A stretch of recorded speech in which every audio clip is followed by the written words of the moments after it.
Okay, good morning, everyone. Thank you, everyone, for being so engaged in local government. I will now call the January 28, 2026 San Diego County Board of Supervisors General Legislative and Land Use Legislative Session, In-Home Supportive Services Public Authority, and the Redevelopment Successor Agency meeting to order. Andrew, please call the roll for today's session. Thank you, Vice Chair Montgomery Stepp. I'd like to note that Supervisor Anderson is absent today. With that, Supervisor Desmond. Here. Chair Pro Tem Aguirre. Here. Vice Chair Montgomery Stepp. Here. And Chair Lawson-Remer. Thank you. Before we begin this meeting, I want to take a moment to address some house rules.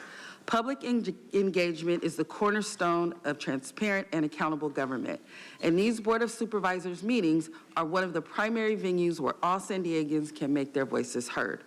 The county is committed to a work environment free from unlawful discrimination and harassment, including sexual, racial, religious, age, disability, or any other form of discrimination or harassment.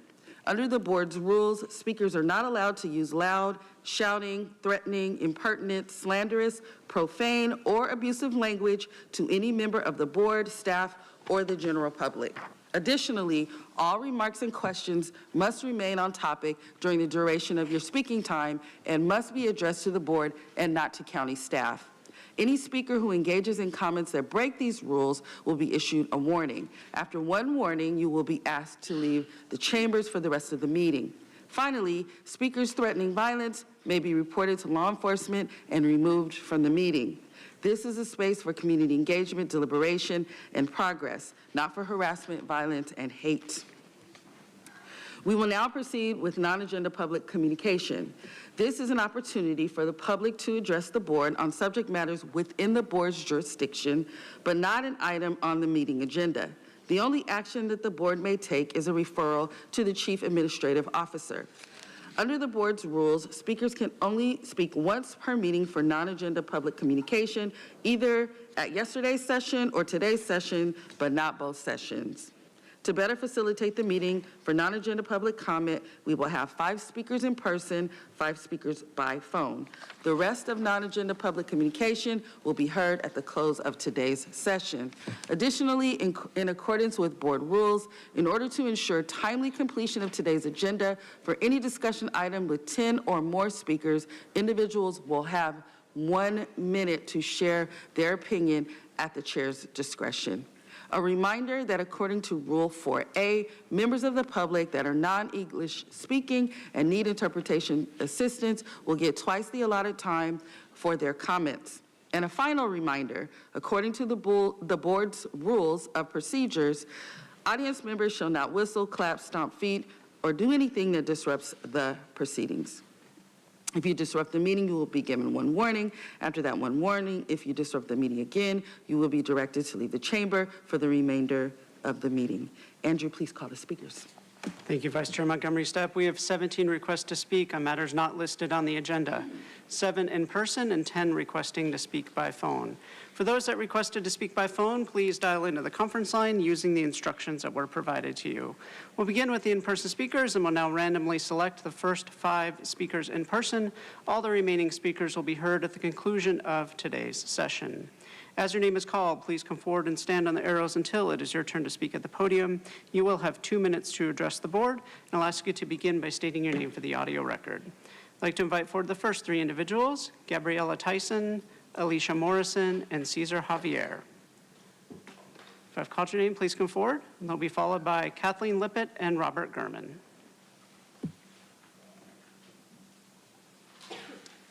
You're welcome to come forward in any order if I've called your name.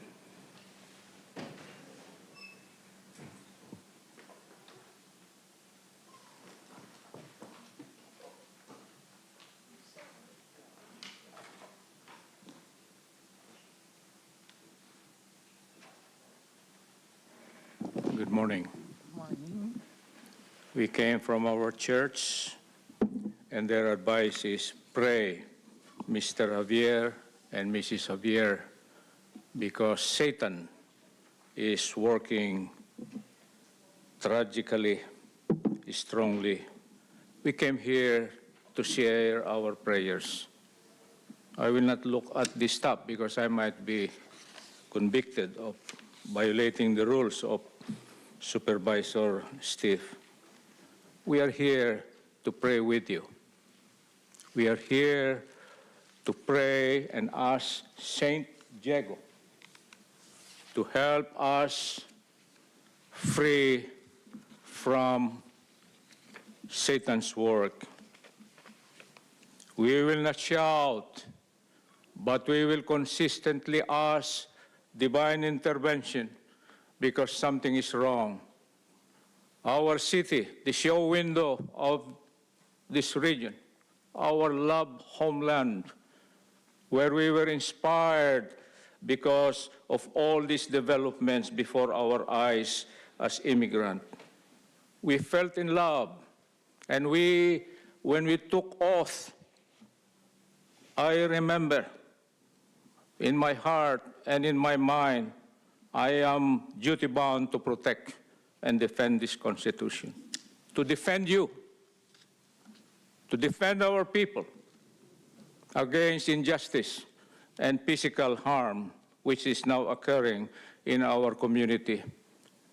A community that is thriving based on its rural flavor.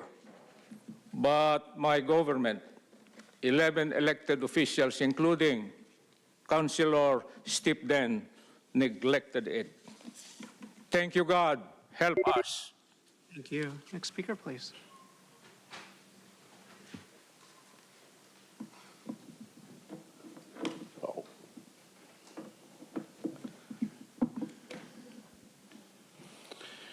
Is there a ICE deportation center Can you coming please to- state your name? Robert Gurman. Is there an ICE deportation center being built at Gillespie Field? That's the question I asked the Gillespie Field Development Council. I got no answer, so I am here. As you can see, the international airport is number 4 in the nation for deportations. They are expanding. They will move that system somewhere. Second slide shows you why they will come to Gillespie Field. It is Mr. Trump and MAGA Airport. That's a flag on the back of an airport truck at Gillespie Field. This is what the deportation center, this is the model that ICE wants to have at Gillespie Field. You see the jet, they want an airport so they can move them in and move them out. This is where the deportation center will go. I gave you the 4 slides. I gave you the article out of the New York Times.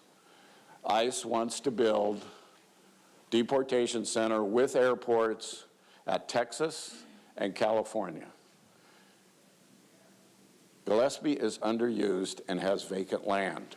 $45 billion to make these sites available and to build. I can't get an answer. They are starting construction this summer. I can't get an answer from anybody, so that's why I'm here for you. The word transparency is not in County of San Diego Airport's vocabulary. You should know that by now. You've dealt with them enough just within the last 6 months. So I'm asking, can somebody give the public, because we have a right to know, is an ICE deportation center coming to Gillespie Field? Thank you. Thank you. Next speaker, please. Gabriella Tyson, Alicia Morrison, Kathleen Lippett.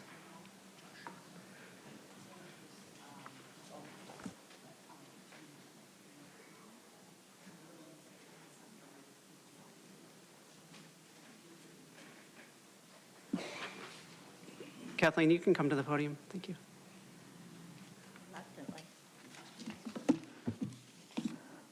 Good morning, Board of Supervisors. My name is Kathleen Lippett. I have worked on behalf of city and county community residents for over 20 years, providing research, evidence-based research, to inform public policies that serve the people. Supervisor Anderson last week offered a reasonable, friendly amendment. It was a chance for the board majority to offer one single concession on behalf of unincorporated residents who have been effectively silenced on your cannabis social equity ordinance. Rural communities have been continually subjected to environmental and social justice, and this ordinance amounts to a half opinion, as it does not consider the costs or harms, but only a myopic capitulation to a predatory, for-profit addictive marijuana industry. Ethics and morals matter, and it matters that this board is setting a very bad example for our youth in providing increased access to dangerously high THC products. We need a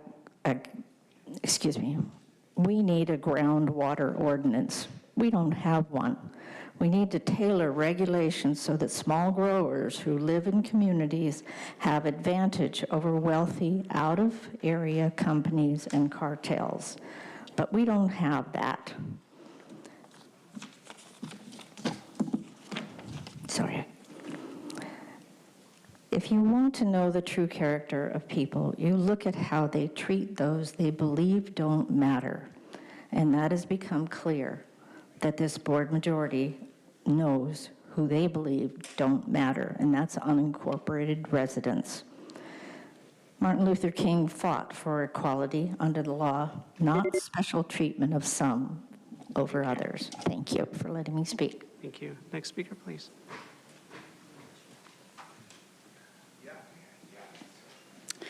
Alicia Morrison.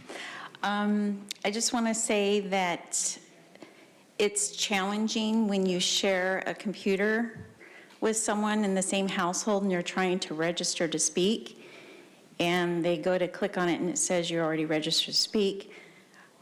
I'm not very tech savvy, so I just wish that there was something more user-friendly to where two people who are using the same computer can register to speak.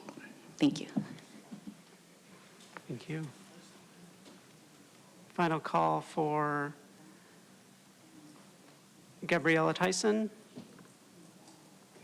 Not seeing Gabriella, we'll call a fifth speaker, Parita Javier.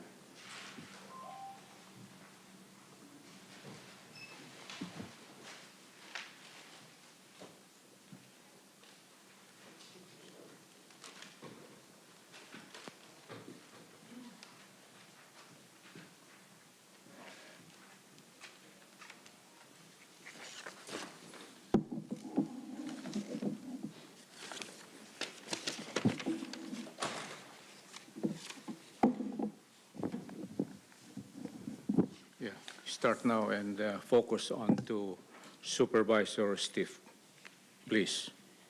Good morning, guys. I am Purita Abe Javier. Thank God we are still surviving, seniors and victims of ceramics toxicity at the residential zone dedicated community since 1984. We are hurt physically, eventually, and even financially, since if only to read their voice, our health and safety problem. Emotionally. Emotionally, and even financially, since if only to reach and voice our health and safety problem. EPA federal advises that the issue is a local zoning problem, city jurisdiction. APA Sacramento or advise us to plant trees along common property line and place a huge fan pointing at Don Wink kiln emission. City code enforcement referred us to air pollution control district only to discover that Thank you. Thank you. We'll now hear from the individuals that requested to speak by phone. Again, in accordance with the board's rules, we'll hear from the first 5 callers. The remaining callers will be heard at the conclusion of today's session. When it is your turn to speak, you will be unmuted and you will hear a recording that will tell you to begin your comments. We will start with our first caller.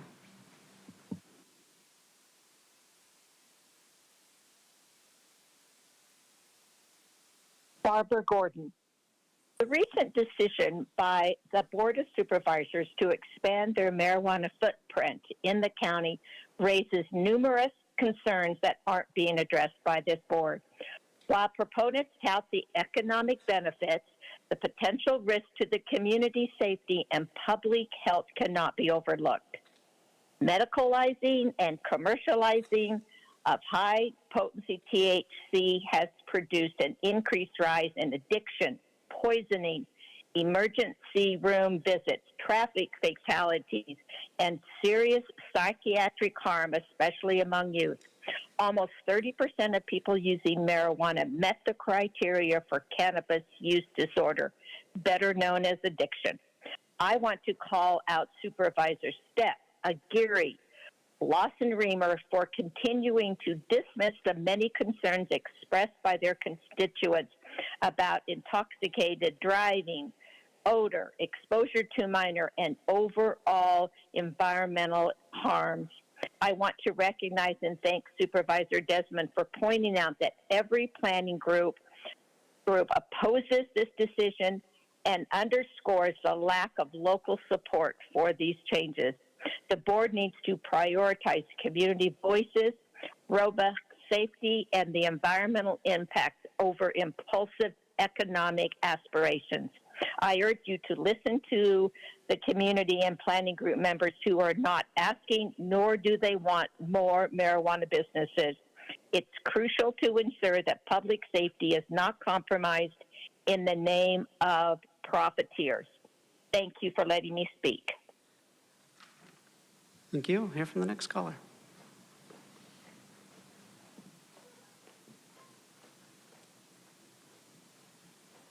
This is Lisa Jablow. We're all too aware that all of us in this country are facing a constant volley of bad stuff coming from all directions. And you as government officials are on the front line. You have a lot of things to fix, and most of them are pretty tough. But this is an easy one, and it's been around for years now. I'm referring to the horses on Artesian Road. They are still there. They're still suffering. It's not right. And this is an easy fix. Someone with the proper authority and the balls to do it needs to go there and say enough is enough and get those horses out of there. Boom. Think about this. We, all of us, owe horses a debt that can never be repaid. Without horses, the West would never have been settled. California wouldn't be a state. At one time, horses were the only mode of transportation. They were the cars, they were the airplanes, they were the trucks and freight trains hauling everything that made it possible to build the country. They were the mail carriers. It was on a horse that Paul Revere was able to warn of the coming British invasion. Think about it. I beg you, please save these horses. They did nothing to deserve this. They have been suffering for years. Just get it done. Thank you for your time. Thank you. Hear from the next caller.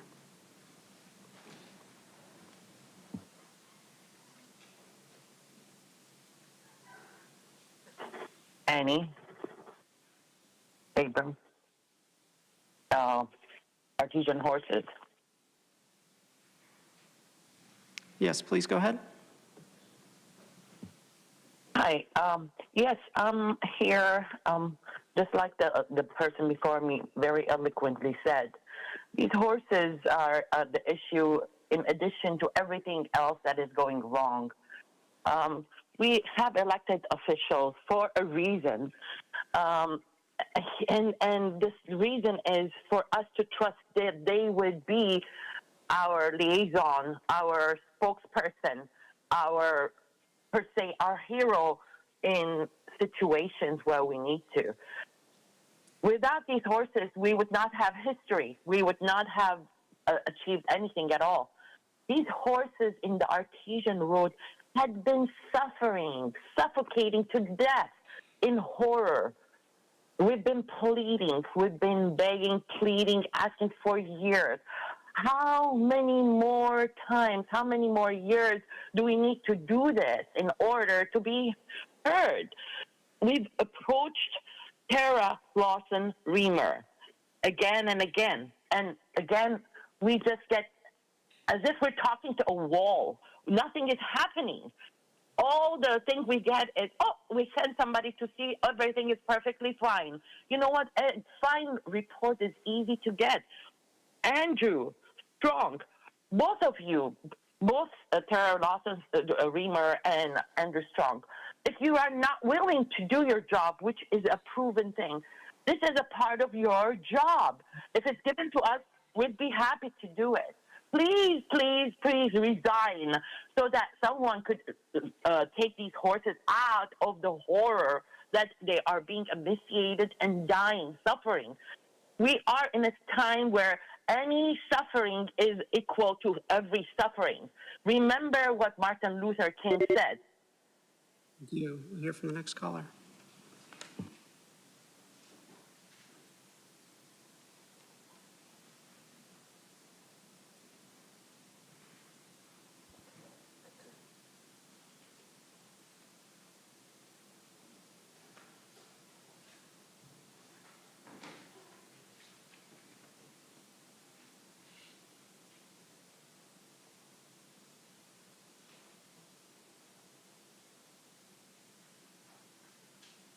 Good morning, Board of Supervisors. This is Ann Riddle. I called in today because I had an opportunity to participate in the budget hearings yesterday. And as I tried to find the materials associated with the budget, I couldn't find the PowerPoint that was shown yesterday anywhere. I think it would have been extremely useful to all of us to have had that available, particularly out here in the unincorporated area, where how your budget determinations and how the money is spent means so very much to us, and our needs are great. And I'd like to speak to those needs.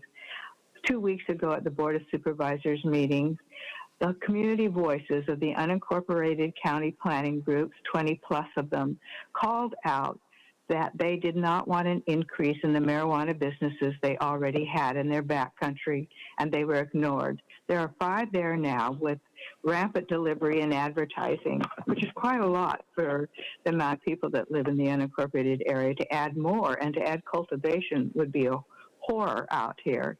When we've mentioned the county planning groups, what we really need, we seem to be ignored, and our needs are great. I appreciated all the ideas for the budget yesterday regarding assistance for our citizens. The county needs that too out here in the unincorporated area. Why spend money on pot businesses when we could spend it on our citizens out here? The need is grave. Let's reconsider what we're doing. We don't need increased vaping and smoking anywhere, let alone in the backcountry. It's an unwise move, it's an unscientific move, and mostly it's an unkind move. Thank you. Thank you. Hear from the final caller this morning.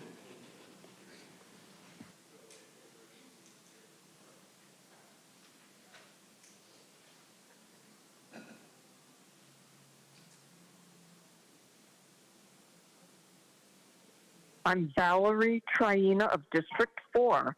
I'm a social justice advocate who's been busy speaking at meetings and doing demos and protests in order to fight our federal fascist regime.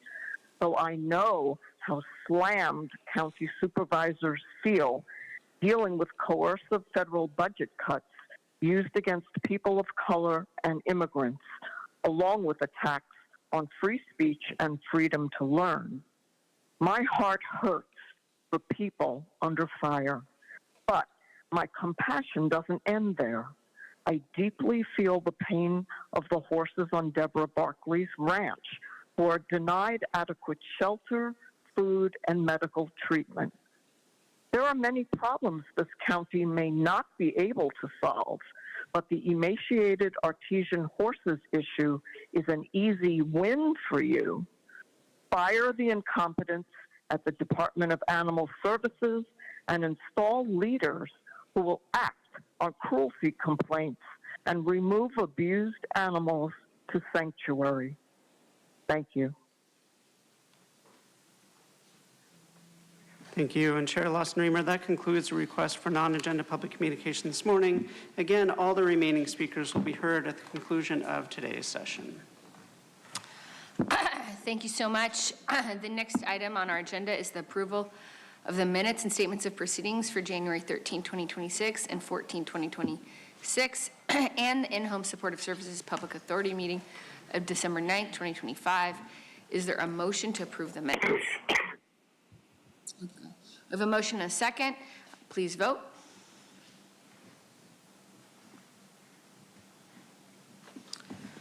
Okay. Chair Lawson-Remer, that motion passes unanimously with all supervisors who are present voting aye. We will now proceed with the formation of the consent agenda.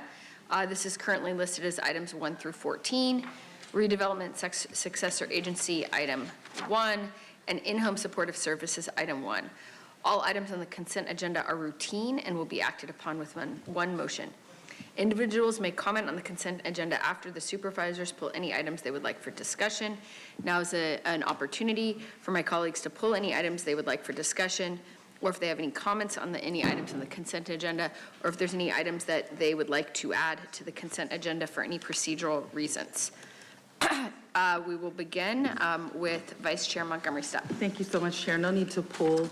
Just have a couple of comments on item number 5 and also number 13. So for item number 5, I want to thank the Department of Public Works and the Department of Parks and Recreation for doing their due diligence to advocate for much needed infrastructure. We know that people are still suffering from the historic floods that happened on January 22nd, 2024, because the county made appropriate investments. Is much less suffering still in the county. So it's actions like these where we take advantage of opportunities that will position our region to handle future storms of this magnitude. Very much appreciate the special drainage master plan proposed in the application for the communities of Spring Valley and Casa de Oro, especially since it will include modeling on how the stormwater system can respond to storms adequately. And then for 13, I want to thank Ms. Moss for volunteering to serve on the Resource Conservation District Board as the District 4 representative, and also Sarah Hillier for the CSA number 26 Rancho San Diego Local Park District Advisory Board. They are both champions in their communities, and I want to thank them for their willingness to serve. Chair, with that, I will move the consent agenda. Okay. Thank you very much. We have a motion, and I turn the floor over to Chair Pro Tem Aguirre. Thank you, Madam Chair. I'll happy to second consent. I just have a few comments. I have a comment on item 3. We are here again reaffirming the state of local emergency due to the transboundary sewage pollution crisis. We know that recent wastewater infrastructure failures over these past few weeks actually is a stark reminder of all the hazards that we face. We have seen the loss of beaches, the decline in tourism, and significant ongoing public health concerns.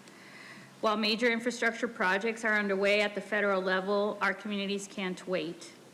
And then on item 5, the storms of 2024 exacerbated the problems facing the Tijuana River Valley, and that's why we're pursuing every available solution and resource possible, including the Community Development Block Grant Disaster Recovery and Mitigation Program, because these funds allow us to pursue critical solutions on our side of the border, projects that protect neighborhoods, improve drainage, and reduce future disaster risks. Projects like Smuggler's Gulch sedimentation basins and Saturn Boulevard mitigation will help capture trash and sediment and reduce air quality hazards from polluted river flows. Additional projects we're pursuing through the CDBG funding focus on reducing flood risk in Spring Valley, building resilience so that our communities are well positioned for the next storm. We know that that was devastating what those communities experienced. And lastly, Of course, we have the clear ordinance. Thank you, Chair, for your leadership on that item. We have seen in recent weeks immigration enforcement actions that have ended in death. People have been killed, families have been devastated. Communities watch federal agents use lethal force, and the results have been fear, anger, and a deep loss of trust. We saw it in the murder of Renee Nicole Good. We saw it in the kidnapping of Liam Conejo Ramos, a 5-year-old ripped from his family and used as bait. And just this past week in the execution of Alex Jeffrey Preddy. This is unacceptable. No government agency should have operated in a way that leaves communities traumatized and questioning whether basic safeguards still exist. Moments like this demand more than statements, they demand action. And I believe that after months of work, amendments, and extensive community dialogue, we're taking this final vote on the clear ordinance, a concrete, lawful action to protect people who rely on county services every day. So I just want to thank you again, and thank you everybody who spoke out and supported this ordinance. Thank you. Thank you, Chair Pro Tem. Supervisor Desmond, any comments, items to add, or items to pull? Well, first I want to make a comment on item 9, and then I have for an item to add to the consent. This is on item number 9. I'm going to be registering a no vote. You know, unfortunately, it took 2 tragic shootings in Minnesota for both sides to come together to the table to talk and to compromise.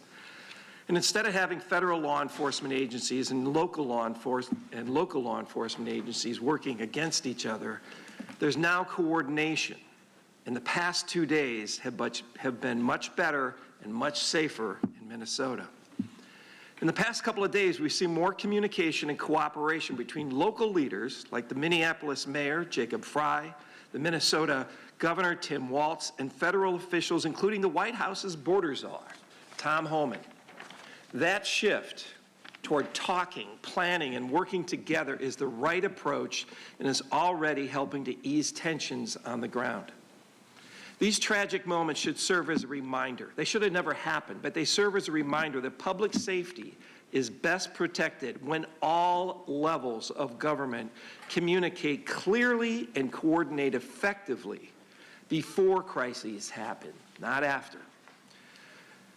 That's how it should have been, and that's what Minnesotans and San Diegans deserve going forward, law enforcement agencies working together. So I'm going to be registering a no vote at item 9. I feel this is a divisive and restrictive and not collaborative, so I'll be registering a no vote. And Madam Chair, item 18, I'd like to have this item 18 heard before the entire board, so I'd like to ask to move it to the consent calendar and that we continue it for a later date. Thank you very much. So just to clarify, a point of order with Andrew, if we're gonna continue an item, we can do that through the consent agenda, correct? That's correct. Individuals that requested to speak on that item can do that as part of their comments for consent. Okay, that's fine with me, but it's up to the maker of the motion. Continuation, and so anyone that speaks on it on consent will be speaking on continuation as opposed to the subject matter, and then we will hear it all at a later date? Yes. That's right. Okay, that's fine. Okay, great, that's fine. We have a motion and a second. Let me make a couple remarks of my own. I just want to begin on item 5, which is, I think, we've been really trying, I think, since my colleague arrived here, day in and day out. I just really appreciate her persistence and her leadership to try to continue making progress on the Tijuana River Valley sewage crisis. And this item, item 5, seeks grant funding for 2 critical projects. So this is, it's a drumbeat. There's not a magic bullet, but we're doing everything we can to get money into our community, and particularly focused in this grant application on the culvert at Saturn Boulevard and the pollution catchment at Smuggler's Gulch. And I just would like to note that we in the county have been picking up the slack for cleaning up the Smuggler's Gulch catchment because other jurisdictions have not been doing their part. And so I think ultimately, if we're able to receive this grant funding, it'll also be a taxpayer savings, I think, of about $750,000 a year. So that would be really fantastic. I also want to uplift item 9. And just, again, thank my colleagues, but also thank the leadership of Councilmember Elo Rivera, who came to me and said, hey, can we work in partnership with the city and the county, walking step by step and hand in hand in bringing an ordinance across our community that could protect residents at a time when fear is rising. I think we all want law enforcement to keep our community safe, but when families are afraid to go into a clinic or report a crime or walk into a county office, that makes everyone less safe and weakens public health, and it makes our entire community feel under threat. So the proposal here, the ordinance here, will ensure that federal agents have to present a judicial warrant to enter non-public areas, and visitors will seek signage about their rights and ensure that these protections apply for county contractors and grantees as well. And the third item I'd just like to make some comments on is item 11, which sounds, the title, as many things go in government, is misleadingly low-key and under the radar, but this is a big deal and pretty awesome, and I'm just really excited about it. So this is an item that will include the creation of a very important new county leadership role. This is the County Pollution Crisis Chief. It's been a long time in coming, and it reflects the new and renewed and elevated level of commitment and urgency that our county is now bringing to match the scale of the Tijuana sewage crisis. Creating this chief will give 1 point of accountability and 1 point of coordination so departments can align and move faster. And again, I appreciate the leadership of Chair Pro Tem Paloma Aguirre in calling for this and working with me to make it happen. So thank you so much. So we will see more and hear more about that in the days and weeks ahead, but just wanted to thank our county for moving this forward and our team, and celebrate that this is an important step, and looking forward to getting someone really amazing in that job. So thank you all very much. Seeing no further. Can I add, Yes. I forgot to talk on one other item. Go ahead. Can I, on item 10, I'm sorry, I thought this was, didn't know it was on, or realized it was on consent. But this is the second reading for the DROP program for our public safety employees. I was sick, out with the flu during the first reading, so I'm here at the second reading. So I think this has been a long time coming. The initial action was to explore a DROP program, came in 2023 for our sheriff's deputies. We have recruitment and retention problems, especially with our sheriff's deputies. So we have to do whatever we can to enhance our public safety, and I'm hopeful that this program will address at least the part of the retention issue for our law enforcement in the county. I think this is a great start, and we have to continue to invest in law enforcement. Our law enforcement officers put their lives on the line for us every single day. They're here protecting us right now. They're constantly being harassed and attacked, and yet they still show up and do their jobs day in and day out. The least we can do is properly invest in the public safety in this DROP program, which hopefully will keep law enforcement officers on the job for a longer period of time. I'm happy to support this today, and thanks again to the staff and to the Deputy Sheriff's Association. Thank you. Okay, thank you very much. So we will now turn to public comment. Thank you, Chair Lawson-Reamer. Before we hear from individuals that requested to speak on items on the consent agenda, would like to make a note for the record regarding item 1 on the in-home supportive services public authority. That item seeks approval of a revised employment agreement for the executive director. Pursuant to Government Code Section 54953, prior to taking final action, the legislative body shall orally report a summary of a recommendation for final action on the salaries, salary schedules, or compensation paid in the form of fringe benefits of local agency executives. The proposed terms of the employment agreement include a biweekly base salary of $6,943.20. There are no other changes to the existing fringe benefits and paid leaves applicable to the executive director. We have 26 requests to speak on items on the consent agenda, 13 in person and 13 requesting to speak by phone. As a reminder, item 18 has been moved to the consent agenda with the recommendation that it be considered at a future board meeting. Individuals that requested to speak on item 18 will be called as part of the consent agenda and can speak to the continuance of that item. Any individuals that requested to speak on the items on the consent agenda, again, including the items on the In-Home Supportive Services Public Authority and Redevelopment Successor Agency, and items 1 through 14 and item 18, please dial into the conference line using the instructions that were provided to you. We'll begin with the in-person speakers. As your name is called, please come forward and stand on the arrows until it is your turn to speak at the podium.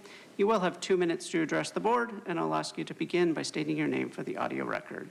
Also, when speaking, please identify which items or item on the consent agenda you are speaking about. I'll be calling you in groups of 3, so I'll ask you to please listen for your name. I'd like to invite forward the first 3 individuals, Kathleen Lippett, Lori Lipsman, and Warren Lang. If I've called your name, please come forward.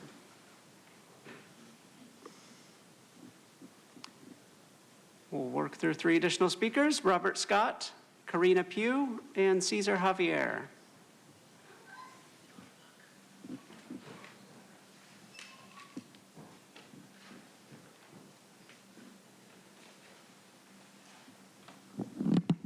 Good morning, supervisors. My name is Karina Pugh. My pronouns are she, her, and I am speaking in support of the CLEAR ordinance on behalf of the San Diego LGBT Community Center. It is becoming abundantly clear to folks across the U.S. and all over the world that the horrific violence being perpetrated by federal enforcement agents is wreaking havoc on our communities and creating an environment of fear and mistrust in our government. Entire communities and neighborhoods of immigrants, of LGBTQ+ folks, of people of color are coming together to support each other and protect each other in ways that our government is failing to do. We should all be asking ourselves questions. Why can our own constituents not trust in our governance? Why is the government working to divide our communities instead of working for the good of all of those who live here in America? Today, you as elected officials have the opportunity to regain some of the trust lost from your constituents by passing this CLEAR ordinance and doing your part to protect San Diegans from these masked agents and state-sanctioned violence. History is repeating itself, and we are here to ask you if you will do what is easy or what is right. Thank you. Thank you. As the next speaker is coming forward, I'll call 3 additional speakers. Allegedly Audra, Alicia Morrison, and Patricia Mondragon. Cesar and Purita. Item 1, 3, and 6. Why give priority for the young? Have you not, by conscience, looked at people who have served this country long enough? What about the sick and seniors like us? Please, we ask divine intervention so we may have that intellectual capacity and the moral dimension to pursue a better solution. We have been discussing this Tijuana sewage pollution. In fact, Ma'am Nora Vargas, our only hope, quitted, stepped down to give way for a more capable public servants. And you won, Ma'am Aguirre.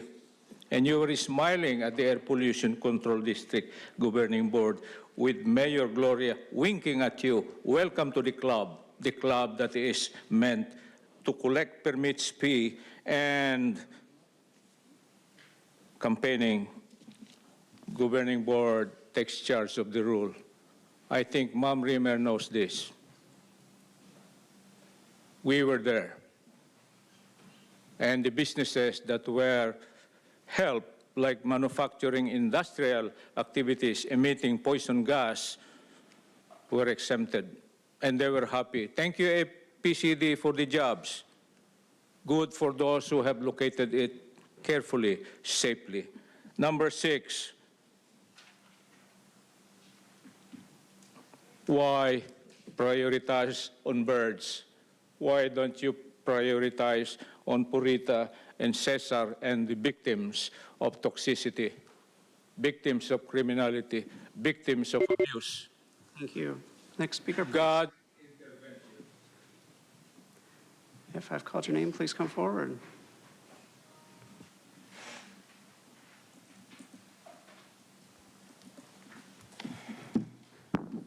On the surface, what you guys do looks good if you don't pay attention, but it's sad because community suffering falls upon deaf ears as the Cesar and Purita come in and You guys just don't pay attention.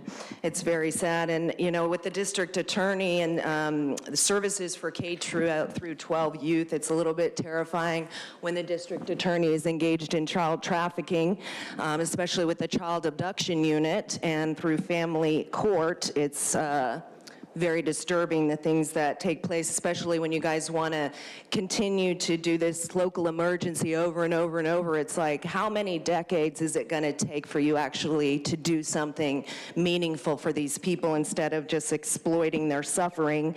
And with the bird project, it's like you guys make these, you know, habitats or whatever, and they turn into landfills, and you can't even take care of the horses on Artesian Road. It's like, I don't know how many times people need to tell you about stuff that's going on while you just fail to mitigate those things. And with this ICE item, it's interesting because you guys incentivized all these people to come. You spent our money to do it. You hit it very well. So people didn't really get to see it. But when you come upon 50 military-age men that are behind a fence and being hidden from the people, that's terrifying, especially when a man goes into a child's room who's 5 years old and rapes her because he came across the border illegally, and you guys don't care about that, but you care about a 5-year-old who's been detained, but you're hypocrites. You guys detain children, you kidnap them every day through Health and Human Services and your child and family well-being with Elizabeth. And it's like, and then you sit here and act like that matters? Well, why don't you care about all the kids that are suffering and begging to go home, that you guys are holding for ransom, for a ransom that will never be met? So until you can actually do stuff that helps people, you need to quit spending our money. Next speaker, please. Alicia Morrison, I'll go ahead and continue to speak on item 18 when it comes back. Thank you. Thank you. As the next speaker is coming forward, I'll invite the remaining speakers in person.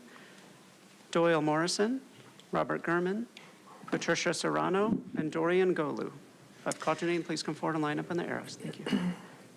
Patricia Mondragon, Regional Policy Manager for Alliance San Diego, speaking on item 9. For nearly a year, our communities have lived under cruel and lawless federal enforcement. During this time, more than 30 people have died in inhumane detention conditions. Others, like Keith Porter, Renee Good, and Alex Preddy, have been killed or seriously injured due to excessive force. All of this has occurred with no accountability, oversight, or meaningful checks on abuse of power. Last week, in an article titled "Records Show San Diego Sheriff Repeatedly Ignored County's Restrictions on ICE Assistance," iNewsSource reported that the Sheriff's Office violated county policy at least 10 times in 2025 by transferring people into ICE custody without a judicial warrant. According to California DOJ's official bulletin, law enforcement is required to comply with local policies that are more restrictive than the Values Act. The sheriff's actions directly violate that guidance. Sheriff Martinez is violating county policy and state law. She is ignoring due process and the will of the people. By continuing to cooperate with ICE, she is making our region less safe and destroying community trust. Yesterday again, and today, you heard how San Diegan communities are living in fear of unchecked federal force, fear of rising housing costs. As you consider budget priorities, including funding for the Sheriff's Department, I urge you to take this defiance seriously. Our budget reflects our values, and in San Diego, those values mean standing with immigrant and other vulnerable communities. Thank you to the supervisors who are voting yes on the CLEAR ordinance and standing with rights, humanity, and the rule of law. Things are not improving in Minneapolis. 2 armed agents attempted to enter the Ecuadorian consulate just yesterday to chase down migrants. So no, things are not improving, and we need these protections. Thank you for those voting yes. Thank you. Next speaker, please. Good morning. My name is Doyle Morrison, and I was here to speak on item 18. Before I continue, I just wanted to say the Sheriff's Department did a wonderful job in security in the building when I came in today, and I'm sure they're going to continue to do so. I yield my time until that item 18 comes back. Thank you. Thank you. Next speaker.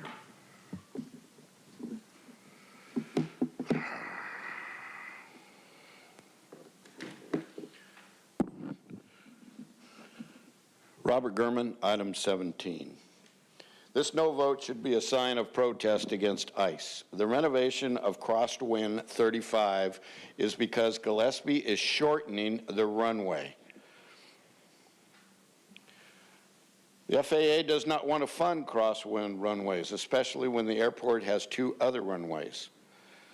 Shortening the only instrument approach runway is a clear disregard of safety norms.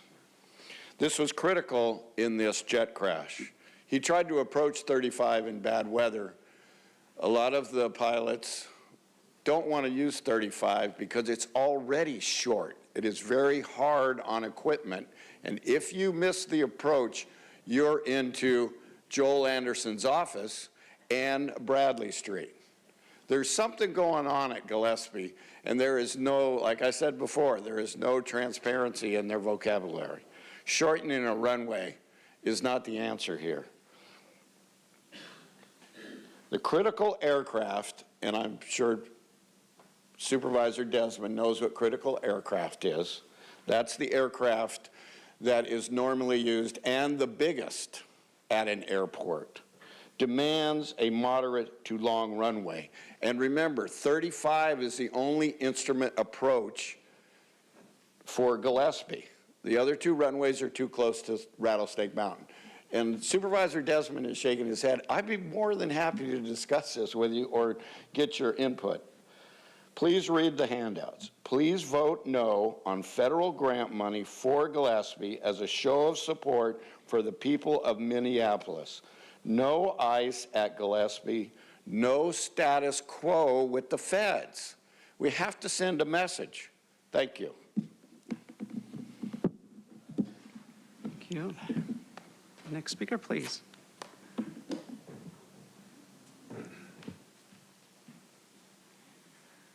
Good morning. I'm not here to talk about Minneapolis. I'm here to talk about another sanctuary city called El Cajon, where drug dealings are out of control. And as I will mention immediately, they are supported by high-ranking police officers in the sheriff's department. Can you please state your name? My name is Dorian Golu. Thank you. I live in El Cajon. These people that move next door are harassing my family with releases of poisonous gases to get us out of the house because we complain about their nightly loud parties that are supported by their partners. One of them is Lieutenant Bakuris in the communication center. This guy even called me and threatened me not to call the sheriff's department because he will arrest me. And in July, he sent somebody to my house when I complained again about sewage smell coming from these drug dealers, and he arrested me. Of course, my wife bailed me out. She's a medical doctor for the Navy, by the way. No respect whatsoever. But they have to support these drug dealers because they need the money from these drug dealers. It is unbelievable what this Lieutenant Bakuris is doing. Not only that he falsely arrested me, he made a case, frivolous case with the district attorney to actually try to incarcerate me after that for nothing. We do nothing wrong. I'm a software engineer. My wife is a medical doctor. My son is doing his master's in finance. It's unbearable. Every day we smell sewage, skunk, pepper spray, and any other stuff. Please help. Thank you. Thank you. Thank you. Your time is up. Thank you. Next speaker, please. Good morning, everyone. My name is Patricia Serrano, and I'm representing PANA, the Partnership for Advancement of New Americans, but I would like to speak on my behalf. I want to thank you to the board members for passing the ordinance number 9. I would like to give you a little bit of my story because it's important for people to understand the point of view, the people who are being affected by all this commotion in the country. I'm an immigrant. For 25 years, I was undocumented in this country. And not because I don't want to fix my status, but because the system is broken and don't give any opportunities for people like me to be legalized in this country. During those days, I worked at jobs to support my family. Now I'm an American citizen, a proudly American citizen, and I'm still afraid. I'm still afraid to go out and just be profiled by my color, by my accent, or speak in Spanish in front of everybody else. People have the perception that we are criminals. We are human beings. Like any other people, there are faults in our community. But I assure you that my community is vibrant. My community brings culture, brings all the best on them. It's not easy to just leave your country or your family behind. People who are here, we bring our best. The fear my community is enduring is unbearable. I have a son. When he entered to law school, he wrote something about the fear he feels for 17 years, not knowing if his parents will come back. Thank you. Your time is up. Thank you. Final call for Kathleen Lippett, Lori Lipsman, Warren Lang, and Robert Scott. Not seeing those individuals in the chamber, we'll now hear from those that requested to speak by phone. Again, when it is your turn to speak, you'll be unmuted and you will hear a recording that will tell you to begin your comments. We'll start with our first caller.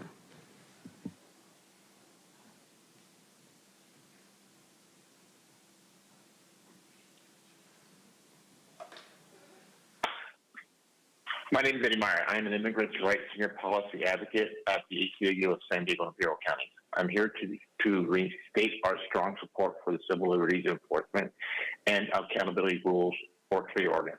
Across the region, increased targeting of certain communities has created a climate of fear that affects people's daily lives. This especially impacts immigrant families, working class communities, people of color, LGBTQIA+ residents, and people with disabilities.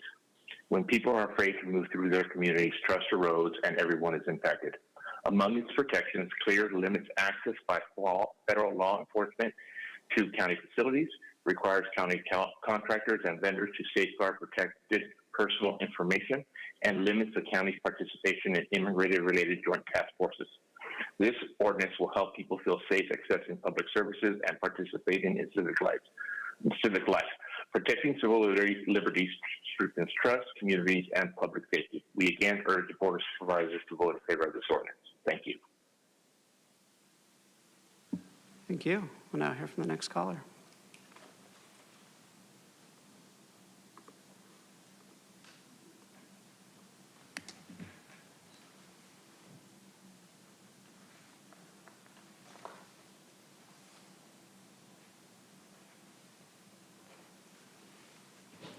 Next caller is Peggy Walker. Your device might be muted.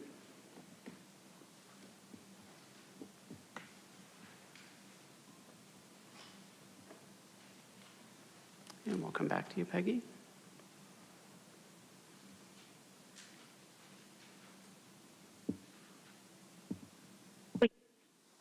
We should all be concerned that the DA's office calls these increasing widespread challenges across all demographics. Notably, last year, this program supported 60 or more organizations working to protect youth from exploitation by manipulative adults, luring them into dangerous situations and exposure to criminality. So thank you, DA office. And on item number 9, no, I support the reasonable comments of Supervisor Desmond. Thank you. Thank you. Now hear from the next caller.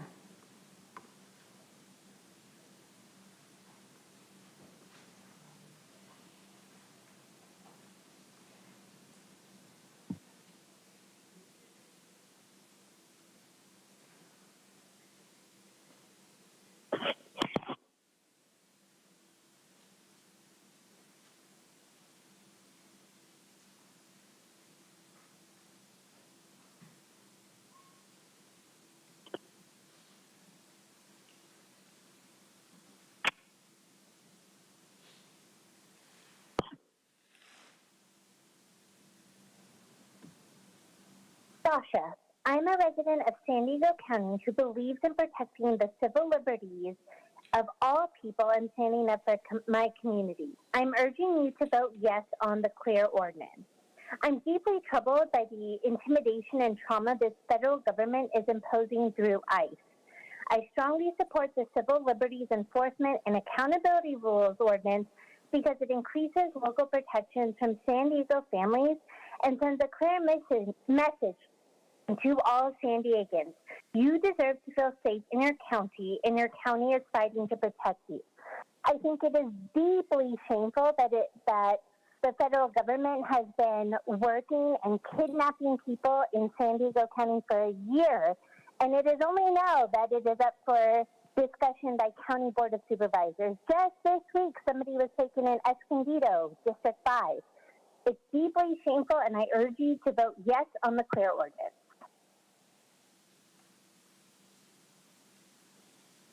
Thank you. We'll now hear from the next caller.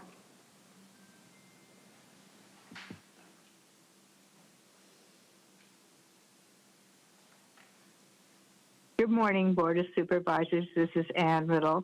I called in this morning to express my support for your work on item 13, item 3, excuse me, in the later agenda, regarding our concern about the emergency situation going on regarding pollution, which is definitely an environmental crisis. I received some information that I thought had applicability to this issue from the U.S. Environmental Protection Agency, and it pointed out that the particulate matter that is probably creating this environmental pollution for people who have to breathe it is very small, and the size of particulate matter matters. For example, probably this particular matter that's affecting the smell and the health of people in the South Bay is likely to be 10 migrants, whereas smoke and vapor is even smaller at 2.5 microns. And this matters because when it is breathed in, it goes deep into the lung tissue, where it more deeply affects people. So it isn't just people's imagination that they're uncomfortable. It is really a problem for their health. And when these very small particulate matters like pollen and mold, and perhaps even smaller ones, smoke and vape, are inhaled, they can cause immediate effects to health, not the least of which is cardiovascular, like heart attacks and strokes. So it's no small issue that we're talking about. And we know that this type of small particulate matter causes and worsens respiratory diseases, particularly asthma in children. So we appreciate your efforts and attention to this. I think a concern we have when we read about the air filters and purifiers being passed out is that with very small particular matters. Thank you. Hear from the next caller.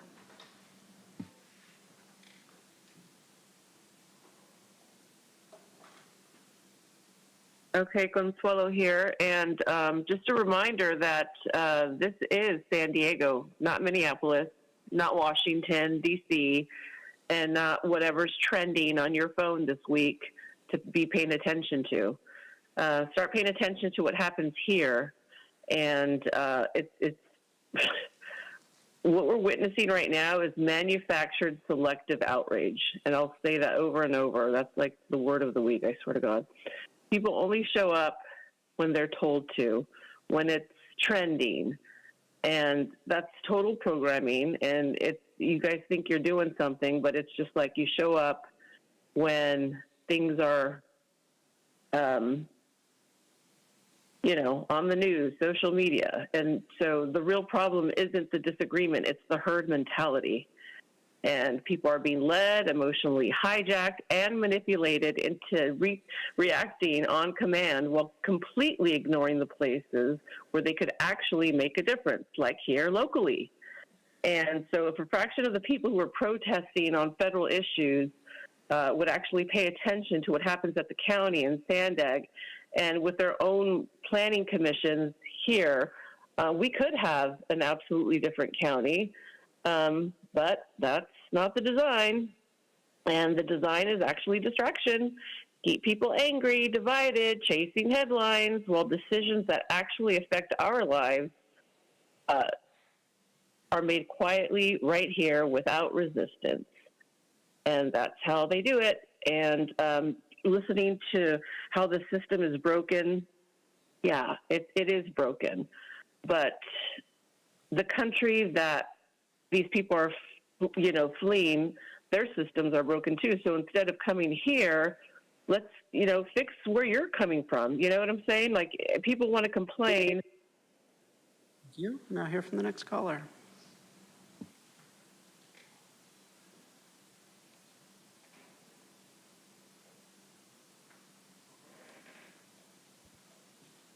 It's crazy. It's crazy because I went through the entire system. I know I know what's going on. But you know what I'm so damn happy about? That we decided to get a new lawyer for the county that specifically knows the MVRA regulations that denied anyone access to look up shit. Here's the reality. Anyone could commit fraud using the vote by mail system because they're so busy covering up their own buddies. You get covered, protected too. No one could go ahead and look into voter fraud without knowing exactly where it is, according to MVRA. I mean, it doesn't quite necessarily work that way, but they're the ones. Please clarify what item on consent you're speaking to.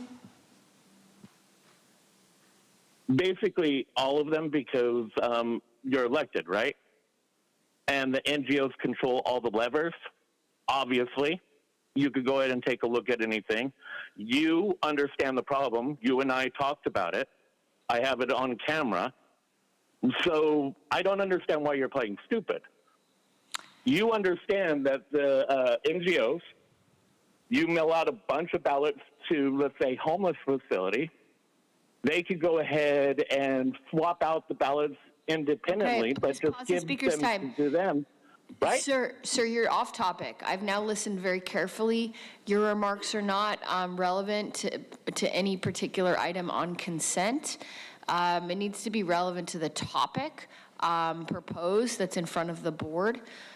So you can go ahead and speak if you have an item on consent. If not, then you will forfeit your time.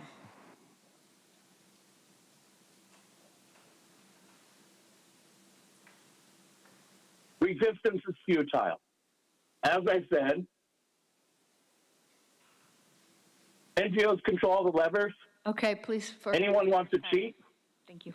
Thank you. Now hear from the next caller.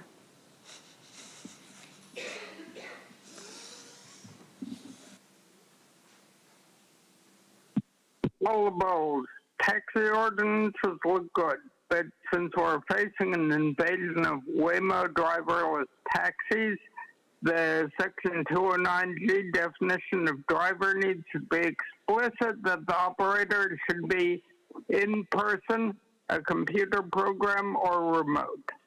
Some provisions seem to be applicable to driverless vehicles, and there should be explicit references to licensing and using driverless for hire vehicles such as Waymo taxis, which are known to impede traffic. Sir, can you please pause? 21. Can you please pause the speaker's time? Please clarify which item on consent to which you are speaking and how your remarks are relevant to that item.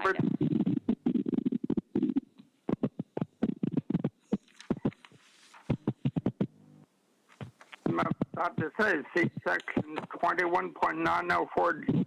Let's change with the times and make this better. Item 3, the TJ River Valley pollution crisis. Hello? Can you hear me? We can hear you. So you can go ahead and speak to those specific items. Yeah, number 3, the TJ River Valley pollution crisis is spreading countywide, but your response has been mostly to seek external money or resources, which takes months or years.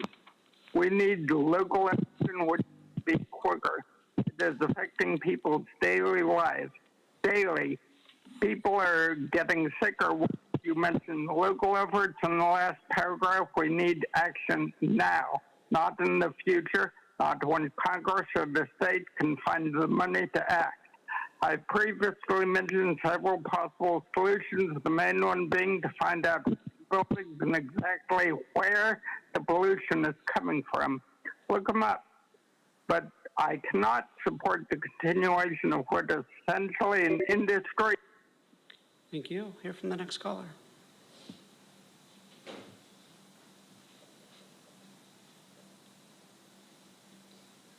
Good morning. My name is Felicia Gomez, and I'm the campaign director at the California Immigrant Policy Center and a lifelong North County resident who lives in District 5. I'm here today to speak in strong support of agenda item number 9, the CLEAR ordinance. Thank you also to Chair Lassa-Remer for your strong leadership in drafting and advancing this ordinance through the county. All San Diegans, regardless of immigration status or any other protected personal activity or characteristic, deserve transparency from our government and to feel safe in our county. Detention and deportation harms all San Diegans. When any member of our community does not feel safe to leave their home for fear of potentially being detained or deported, it has harmful impacts on the entire community. It results in children missing school, people canceling their health appointments, less support for local business, and decreased use of public spaces and programs that are meant to provide support to our communities. As a whole, detention and deportation makes our communities less healthy. The CLEAR ordinance will provide and equip San Diego County residents with vital safeguards from immigration enforcement operations to ensure we can all thrive, and it is an important step in building trust with everyone who calls this county home. Most importantly, it requires strong reporting mechanisms and data collection to ensure public transparency. The moment is now for county leadership to act and ensure that you are doing everything with your local jurisdictional power to ensure the county is not supporting or contributing to immigration enforcement. Passing this ordinance will be an important step in defending San Diego County residents and maintaining family and community unity. I urge you to vote yes on this important local ordinance. Thank you. Thank you. We'll now hear from the final caller.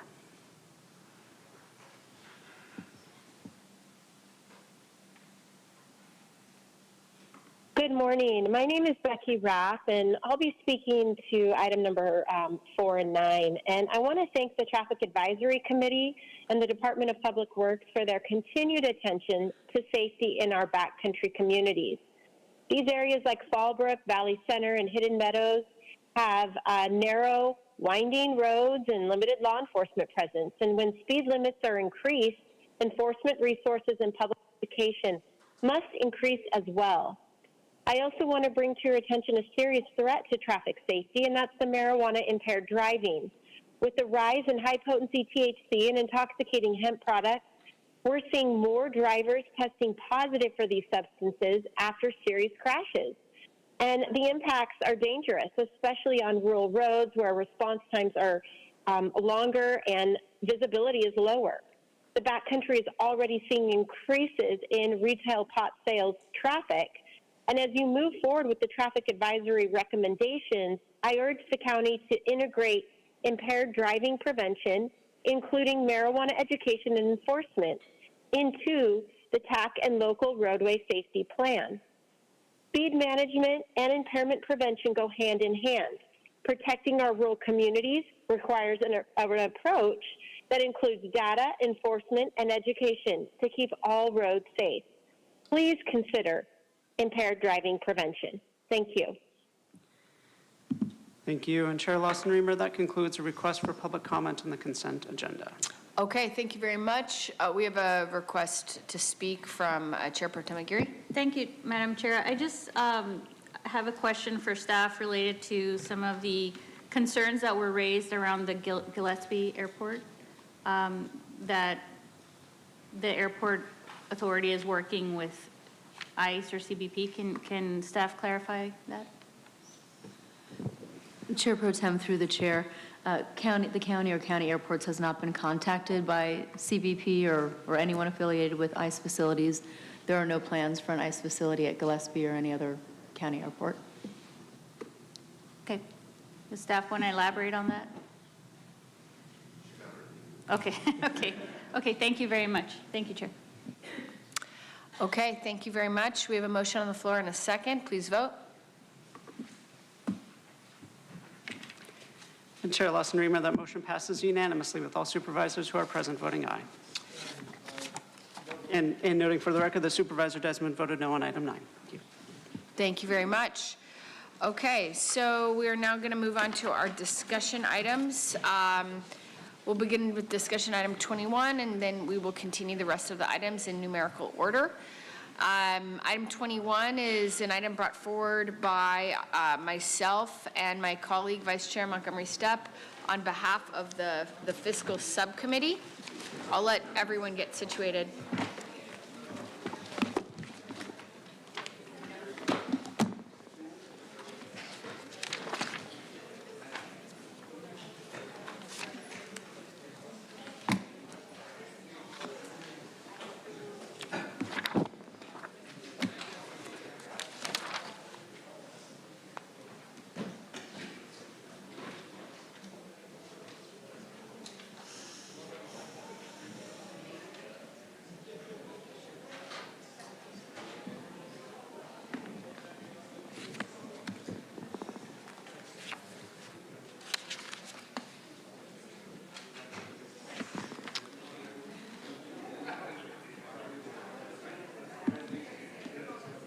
Okay, everyone, if we could filter out quietly so we could continue our meeting, please.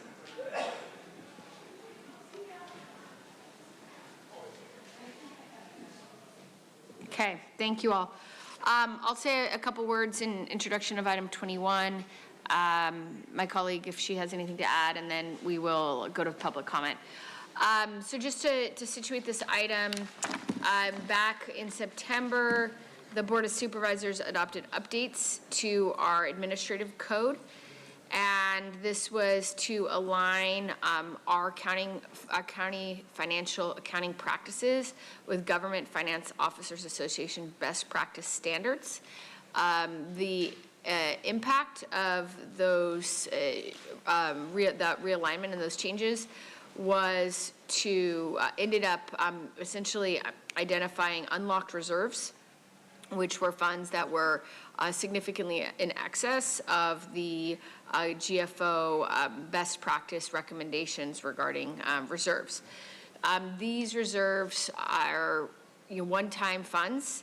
The board action taken at that time very explicitly designated these use of these funds as strategic one-time fiscal tools to be deployed in times of heightened uncertainty, particularly when federal state actions threaten county administered programs, and to address urgent emergencies facing our community.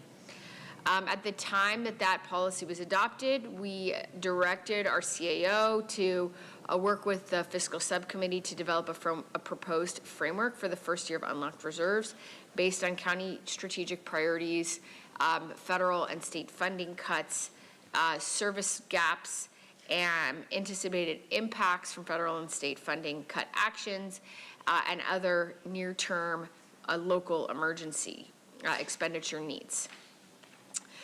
Since that board decision in September, the fiscal and financial landscape has continued to shift quite dramatically. The governor's initial state budget proposal did not include backfills for significant federal deductions in H.R. 1, quite unfortunately, which increases the likelihood that counties will be required to absorb much of that administrative overhead without any additional state support.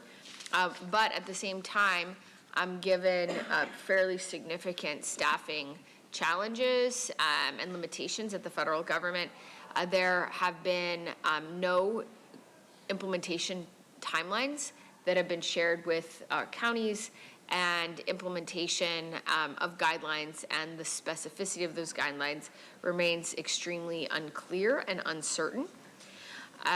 So today's action just provides additional direction to the CAO to continue the work that was previously authorized by this board to coordinate with the ad hoc subcommittee on sustainable fiscal planning and to bring forward recommendations for use of the unlocked reserves through a transparent, public, and deliberative process, which will align with the quarterly budget adjustments.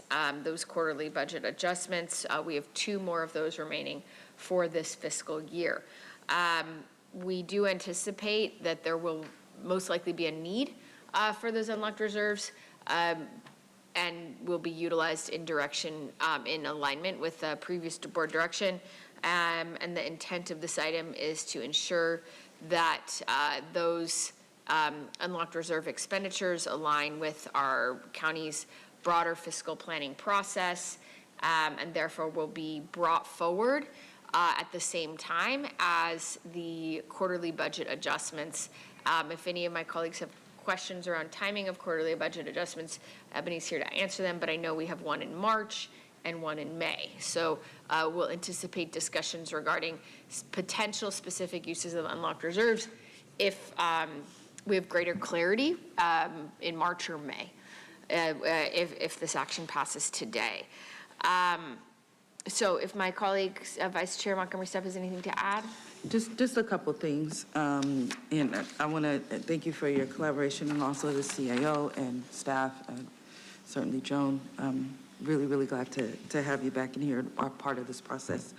You know, as we face our financial challenges and we look to the unlocked reserves for emergency funding, I think it's prudent that we consider the county's full fiscal landscape to make decisions not in a vacuum, but holistically.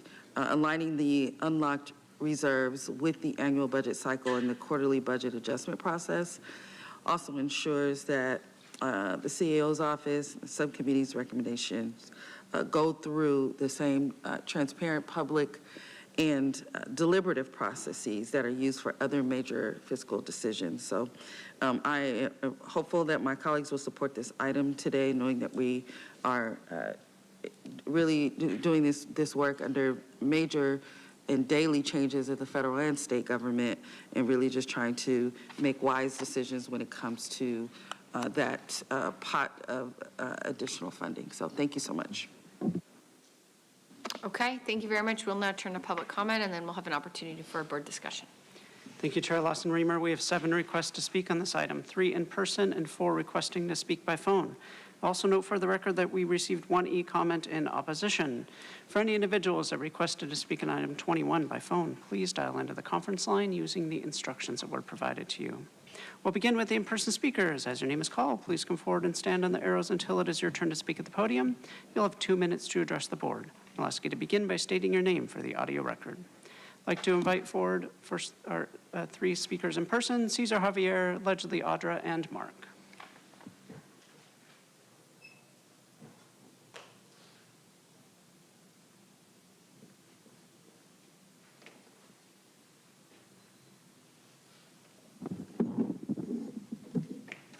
Cesar and Purita. Thank you, county leadership. We have savored trickles of support because I was declared already as a caregiver to my sick wife. That's transparent. Why we were able to discover this? Because of our consistency to find solution to our community toxicity issue. At Aging and Independence, they said, apply. We did. We attended the meeting on health, consumer, and professional advisory board. They said, you will get assistance, Mr. Javier. We attended environmental and health. The response was, we cannot help you. Go, we refer you to the Air Pollution Control District, which has the tasking of air quality health. There is health there. Empathic, health, community engagement, environmental injustice, climate change. APCD was taken out from the county's tasking or organization, and it became independent in 2019. What happened now? They slept in slumber, and they did not respond to the call of crisis in Tijuana River. Transparency. thank you because unlocking our reserves, which is there, but the city, you cannot find the money where it is now. Thank you. Next speaker, please.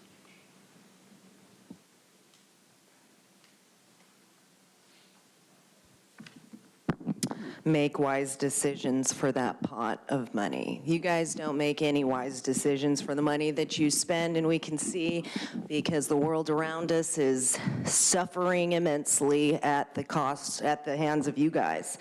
You know, you spend $1 billion on AI, where'd that money go? I mean, imagine how many homeless people could be helped.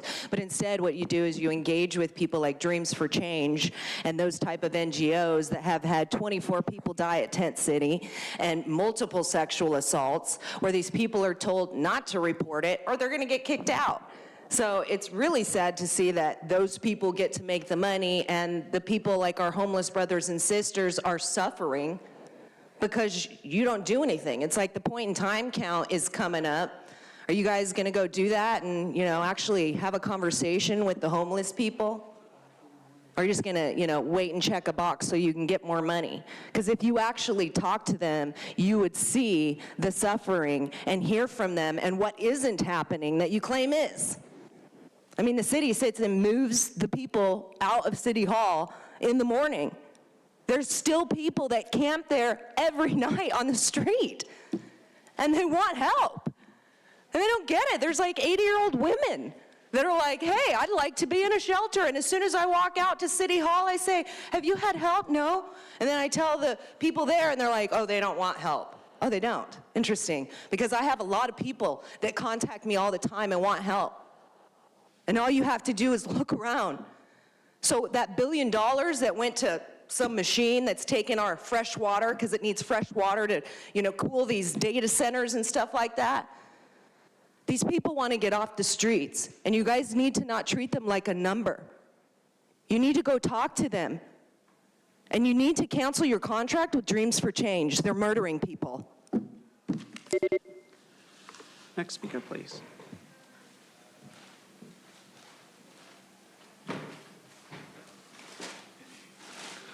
Mark, first of all, none of this would be happening, Tara, if since 1921, you've been in office, and you voted repeatedly and just gave tons of financing and benefits to the migrants that have bankrupted our city and state. We are the largest port for illegal immigration, which is what it was. Sir, coming in. Can you please pause your time? Okay, get to your point. It has to be regarding this item, which is regarding the use of the unlocked reserves and particularly the timing regarding which we will consider the framework. So that's the topic. Yeah, I'm allowed to talk about your omissions. And so you caused this. Now, as far as being in alignment with your quarterly budget adjustments and annual budget cycle, this is straight up UN 21. And which is the United Nations plan for us. People need to see these videos. I don't have time. Here's Larry Ellison. These are YouTube titles. Larry Ellison at 25 minutes. Your county has Please pause your time. Apologies to put our new county council on the spot, but my view is that that his comments are not pertinent or relevant to the agenda item under discussion. I agree with that assessment, Chair. Okay, thank you. Sir, you now forfeit your time. That's your second warning. Please move on. Thank you. We'll now hear from... Sir, please sit down. Thank you. Thank you. We'll now hear from the individuals that requested to speak by phone. When it is your turn to speak, you'll be unmuted and you'll hear a recording that will tell you to begin your comments. We'll start with our first caller.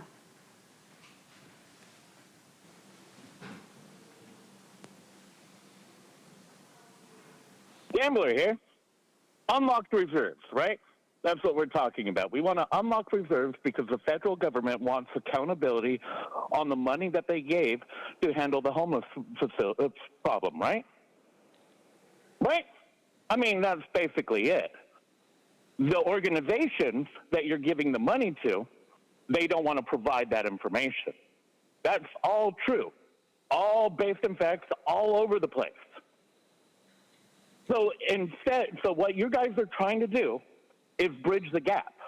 You understand that the fraud that is happening through the NGO programs that you're giving the money to, I mean, clearly the guy that's sitting there, your county clerk, whatever, Daniel, the new dude, he knows this. He knows the law inside and out. That's why he was able to abuse it, to make sure that that information doesn't get out. Well, it's okay. It's totally fine because he has the frame thing. So if he targets, there's two ways to go in and fix it. The county can, or he could go ahead and do, bust right at the right time. And if he does it right at the right time, he gets that NVRA data, not from the county. He gets it from the NGOs as he's busting them, which will lock up our election because there'll be thousands of ballots put into investigation. I mean, we could play that game. That's the game I'm hoping for, because the NGOs are going to route out things, and you guys are going to continue the rhetoric that all federal government is KKK, Nazi supporters, and all that stuff, at the same time not recognizing your own downfalls on the fact that all the elected officials don't have a voice of their own. They're controlled by their master, the NGOs. They do exactly what they say because, if they don't, they're not going to win their next seat. Thank you. Hear from the next caller.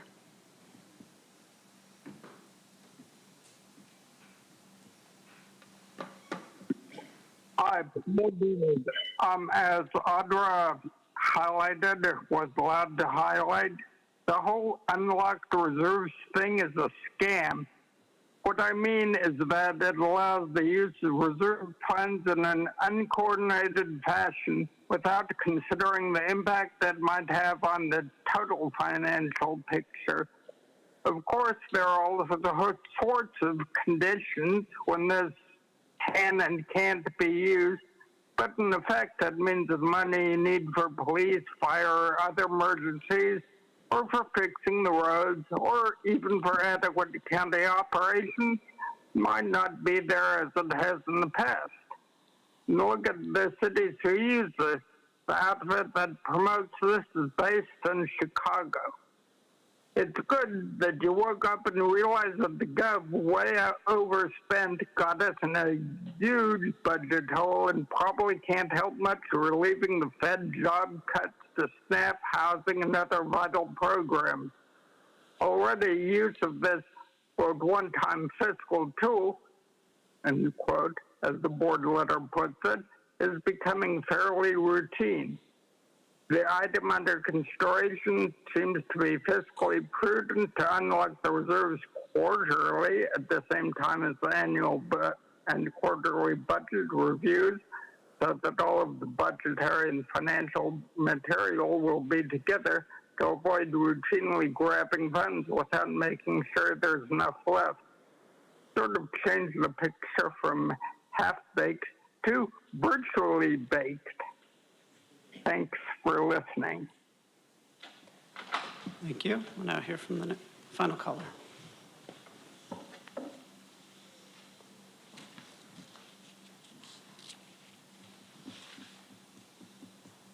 Okay, so let's see. Item 21, okay, unlock reserves, sounds flexible, responsible, blah, blah, blah. Okay. Let's see. As Paul mentioned, those reserves are supposed to be there for police and fire, infrastructure failures, and real emergencies, basic county operations. And yet, once you normalize tapping them throughout the year, as Paul mentioned, there's no guarantee the money will still be there when it actually matters. But you don't care. Okay, so this has already happened elsewhere. And the very organizations promoting this model are based out of Chicago, and cities that adopted it are now routinely using what was once described as a one-time fiscal tool. That's terrible. When one time becomes a routine, that's not, yeah, that's retarded. Okay, what else? What else do I have for this? Yeah, just don't normalize draining our safeguards. And yeah, that's all I got. Thank you. And Chair Lawson-Rima, that concludes public comment on this item. Okay, thank you all very much. I'd like to make a motion for item 21. We have a motion from myself, a second from the Vice Chair. Chair Pro Tem Aguirre. Thank you, Madam Chair. I just have some comments. First, I want to start by thanking the Chair and Vice Chair for your work leading this ad hoc. It's important work. I think that there is no doubt that the county is going through some uncertain times and very unpredictable situations that we're finding ourselves in because of the reckless decisions of the federal government and the cuts that are coming before us. So I just wanted to caveat my comments with that. And then even though this wasn't the process that we had laid out last fall, I will support the item, but I just wanted to make sure that I mentioned a few things. I know that this process is going to be ongoing and we have the budget, revised and all that. But I wanted to make sure that I just put this on the record. My commitment to fighting for District 1 for its needs and deserves has been stated publicly, and that commitment will not waver. The challenges facing District 1 are not abstract, they're urgent, they're real, and they're solvable. Families in South Bay are living with toxic air. We're going to hear a little bit more about that later. Working families are staring down federal cuts to health care. Parents are juggling rising rents and wondering if they'll have food on the table next month. These problems are too real, and they're happening to our neighbors today. So the urgency cannot be overstated. We have the resources. What we need is the will to put those dollars to work where they matter the most, especially around the Tijuana River crisis. This is not just an environmental issue, it's a public health emergency. Hydrogen sulfide levels are making people sick, kids can't play outside, businesses are losing customers and closing their doors, residents tell us they choke on the air at night and they can't sleep. That is absolutely unacceptable. So I just want to be clear that what I'll be fighting for are $15 million for infrastructure upgrades at the Saturn Boulevard hotspot and new water treatment pilot projects, $250,000 for real-time air monitors so families know when pollution spike and can protect themselves, and calling back to item 16 from this board meeting, $4 million for high-grade air purifiers in South Bay households. These actions will provide vital relief now and resilience for the future. Waiting for someone else to fix it is not leadership. We need to act now. Federal changes under H.R. 1 threaten Medi-Cal and CalFresh access for hundreds of thousands of our neighbors. District 1 has the highest concentration of Medi-Cal and CalFresh recipients, with roughly 300 to 340,000 individuals who rely on Medi-Cal for health coverage. That's about 40% of the county, and roughly 130,000 who rely on CalFresh. When the federal government fails us, the county must step up. So I will also be fighting for a $20 to $40 million stabilization fund to keep working families covered and families fed, because no one should lose their health care or go hungry because of paperwork or new barriers imposed by this administration, the federal administration. Fully staffing self-sufficiency services so residents stay enrolled in programs they qualify for and are legally entitled to. And I will also be pushing to enhance the county's shallow rental subsidy program by $5 million, because it's far cheaper for us to keep people housed than to pay for the immense harms of homelessness later.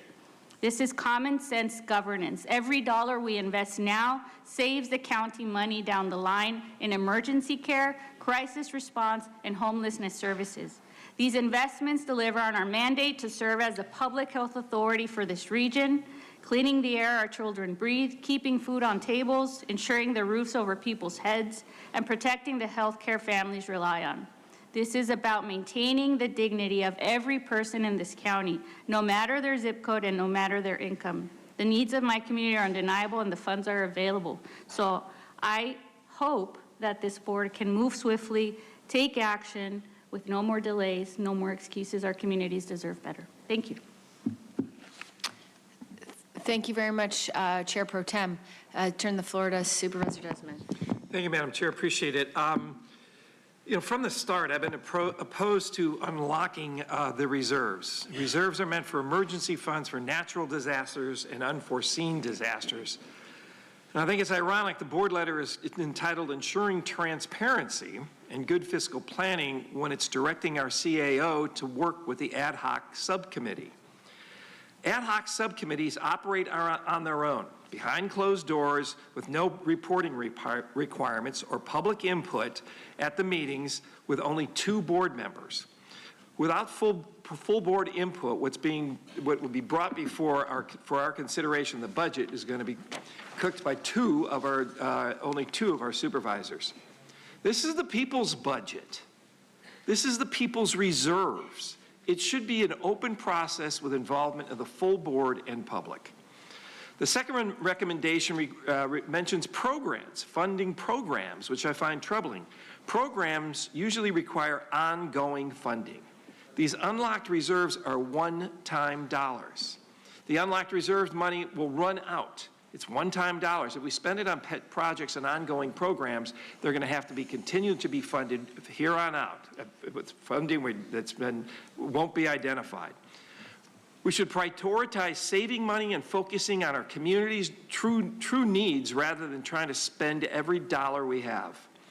I think our job is to be transparent and prudent with the taxpayer dollars, and this item does not come to that, so I won't be supportive today. Again, this is the people's budget and the people's reserves. We should use them wisely and not subject them to behind closed door meetings. Thank you. Okay, thank you very much. We have a motion and we have a second. Please vote. Chair Lawson-Remer, that motion passes with Supervisor Desmond voting no, all other supervisors who are present voting aye. Okay, thank you all very much. Next, we have item 15. This is an item from the ad hoc subcommittee on the Tijuana River sewage crisis, and this is introduced by the subcommittee, led by myself and the Chair Pro Tem. Would you like to make introductory comments now or after public comment? No. Okay, thank you very much. I have slides. Well, let me start by thanking the chair for co-chairing the TJRV subcommittee with me. Given the nature of this crisis, I'm very, very grateful for all of your steadfast leadership. Let's see the slides. So we know that South Bay residents desperately need immediate relief from chronic air pollution and also long-term solutions to fix infrastructure problems. When I first entered office, Chair Lawson-Remer and I quickly went to work. Our monthly meetings with county staff have been immensely productive, as you can see by this request today. I want to be very thankful to our staff who have been so supportive every step of the way. In order to ensure the success of this subcommittee, we enlisted experts from our county staff, public health professionals, academia, and others diligently working on this crisis. The goals of our monthly meetings are to discuss and advance infrastructure solutions, protect public health from the pollution crisis, identify and pursue funding needs, and foster strong partnerships with city, county, state, and federal agencies. Today, we will be presenting recommendations from the ad hoc subcommittee that specifically focus on the 2 most important elements of the pollution crisis: fixing infrastructure and protecting public health. Until long-term fixes are realized, it is imperative to focus on the epicenter of the TJRV air pollution crisis, as we know it to be the Saturn Boulevard hotspot. So this hotspot is created when polluted water rapidly churns through concrete culverts, releasing noxious gases into the air. It is thanks to the researchers that have been embedded in this community, in this area for quite some time, that we now know that this area is now exacerbating the crisis by shooting up into the air millions of particles, aerosols, and molecules carrying dangerous pollutants and chemicals and releasing toxic gases. Replacing the dilapidated culverts will be an immediate solution to this localized problem that helps ensure clean air for tens of thousands of households. Today, we are requesting $2.5 million for the capital cost to construct the temporary pipe extension at Saturn Boulevard. I just want to make it very clear that this is just a rendering of the solution, and the upcoming feasibility study will guide the exact design, but this is just for reference. So this pipe extension is a practical shovel-ready measure that will lower exposure and lessen public health impacts. The pipe extension buys time and protects public health while larger binational and regional infrastructure projects move through planning, funding, and construction timelines. As you all well know, I'm not going to stop sounding the alarm about this environmental injustice. This crisis disproportionately hits our low-income and vulnerable neighborhoods, and by funding these projects, we're telling the people of South Bay that your health is a priority, and that we can't wait for years for solutions to come from the federal government or from across the border. People are getting sick right now. Data from epidemiological studies turn years of community illness into tangible evidence. These studies could be the potential key to unlocking further emergency action, healthcare resources, and long-term investments. Environmental justice starts while documenting public health impacts associated with this pollution crisis. My constituents have carried the burden for decades. These studies will help provide information and future action. They are needed. An epidemiological study is the first step to clarify the exact physical and psychological impacts this pollution crisis has had on residents, and to examine potential long-term consequences like cancer, respiratory disease, and developmental disorders, in children especially. Funds for the exposure study have already been provided by the Public Health Services budget Q1 operational budget. Today, I am calling upon this board to continue its leadership and fund both the retrospective data study for $250,000 and the long-term cohort study for $2 million.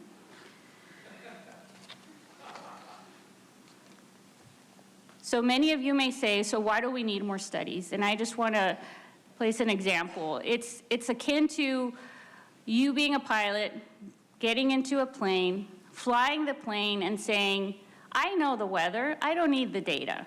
It's the same thing. We're talking about important information that we need to collect so we know exactly how we can make health interventions in the right way and know exactly what the long-term health exposure, the chronic health exposure of all these communities that we already know because of the Centers for Disease Control surveys and the San Diego State University surveys, that people are being affected. We have never seen such a high percentage of people reporting, up to almost 70% of people saying that they have fallen sick, and 90% of people saying it affects their daily life. I want you to think about that. It affects their sleep, it affects them feeling safe in their own home, and they are worried about their kids and their seniors in their family because they don't know. And this study is going to help us better understand what are the long-term health effects and how we can make medical interventions. So I'll pause there and I'll turn it over to my colleague. Thank you. Sure, thank you so much. Again, I want to thank the Chair Pro Tem for her leadership on this topic, and it's in my view, the regional crisis of our time, and something we need to be laser focused on. I want to uplift that there's sort of multiple aspects to this crisis, and one of them is certainly doing the interventions that we can immediately to alleviate the public health impacts in the community. And the other piece of this, of course, is exploring long-term infrastructure solutions to really end the outflows of sewage from Tijuana into our communities and our oceans. That is a longer-term challenge. Significant progress has been made by our congressional delegation in terms of fixing the sewage treatment plant that's currently on our side of the border. We know that's going to make a major difference. We also know that there's been some infrastructure repairs in Tijuana that have made a pretty significant difference, but it's not sufficient, it's not enough, and the problem continues to grow. So far, there's really only been Band-Aids. So what this proposal does today is it advances some funding for an immediate infrastructure fix to deal with some of the most acute public health impacts at Saturn Boulevard. And I think it does it in a really smart way, saying, look, the county will put a little money in here, but only if we're able to leverage funding from external partners, because this really is a regional challenge and we cannot solve it alone. And my hope, and I'll say this to our philanthropic community, to cities in the South Bay, to the city of San Diego, we invite you to partner with us to be co-leaders in tackling this regional crisis, to put a little bit of money into fixing the Saturn Boulevard situation now, because it really will have huge returns. So hopefully we can find some partners, because what this proposes to do is to make funding available if and only if we are able to find those partners who would match some of that funding, and also noting it could also be state partners. And I appreciate the Chair Pro Tem's tireless advocacy to try to bring home the money from the state. So that's that piece. And then the studies, ultimately it's possible we might need to figure out how to solve this infrastructure crisis ourselves with funding coming from our own community. That's certainly on the table and is something that I'm actively exploring. But I think we also want to continue trying to figure out how to leverage state and federal funds to invest in these massive infrastructure projects that would be necessary to divert the river, to build a treatment plant on the east side. For those who aren't familiar with the geography, there's basically no treatment plant there, it's just sewage. So the purpose of these studies is to give us the ammunition to hopefully be able to go secure some of that funding from other sources, as well as to identify whether there is a need to do any kind of contamination cleanup in the South Bay itself, which I continue to believe that there is such a need. But as I'm sure folks remember, when we as a county asked, and myself personally as a supervisor asked the EPA to assess whether it would make sense to evaluate Tijuana River as a Superfund site, they refused. So there's clearly a need for us to gather more data. So wanted to kind of clarify what is entailed in kind of the broader strategy of these two pieces. One is looking at the short-term public health impacts. The other is how do we lay the groundwork as one of a few potential avenues to fix this crisis kind of once and for all for our community by building the infrastructure that we need to actually treat the sewage. So would you like to make a motion? Yes, sir. Yes, I'll move. Okay. We have a motion on the floor from the Chair Pro Tem, and I'd like to second. And with that, we will go to public comment.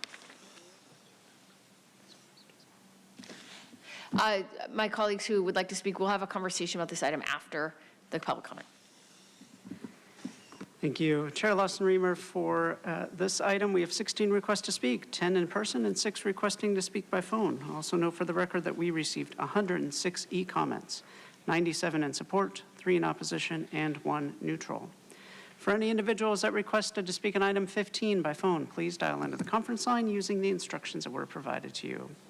We'll begin with the in-person speakers. As your name is called, please come forward and stand on the arrows until it is your turn to speak at the podium. We'll have 1 minute to address the board since there are 10 or more speakers on this item. I'll ask you to please begin by stating your name for the audio record. I'd like to be calling you groups of 3, so I'll ask you to please listen for your name.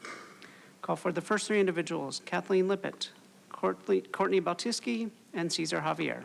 If I've called your name, please come forward.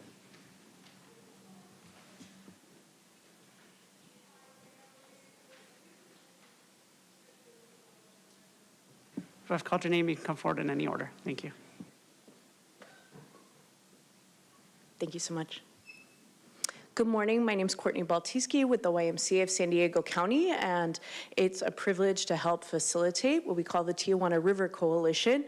That's made up of over 65 organizations, all working together to help folks understand the pollution crisis and get sustainable solutions on a federal, state, and local level. I think we're definitely at a tipping point with awareness about this issue, at least locally. We'd love to see more national attention on our country's greatest environmental injustice issue. However, we're at these early stages of funding, especially sustainable funding. We've talked about a number of projects. Some have been funded thanks to the board and county taking on this responsibility in past months. So thank you so much to all of the supervisors for the unanimous support on this issue. Today we're considering a solution to the Saturn. Thank you, Ma'am Aguirre, for the insights. That's divine intervention. It's working. It's not late. That's the motto of the Air Pollution Control District. It's not late. We still have time. Thank you, God. You know, the ratio and proportion mathematically is the same of what we are experiencing. And that's what we fear.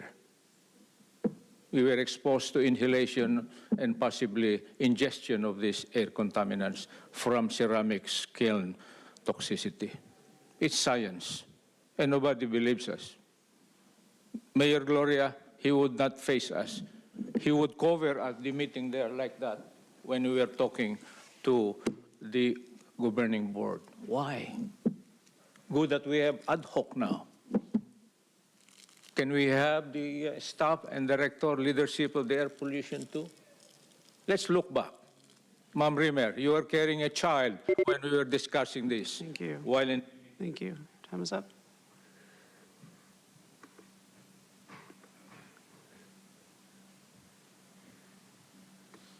As the next speaker is coming forward, I'll invite additional speakers. Again, if I call your name, please line up on the arrows. Anthony Dang, Charles Riley, and Sarah Davidson. This be warranted to use the reserves for? Probably not, because it's not an emergency. It's just decades-long issues. That's going to continue, but at least we're studying things. When people die, you could probably do an autopsy, and see if it was that killed them. Who knows, but it'll be a few years. You're going to sit there and be like, stay in the sewage. We need to test you and see what kind of health impacts it has, okay? And then we can figure out what we can actually do for it. Yeah, these people have been suffering for decades.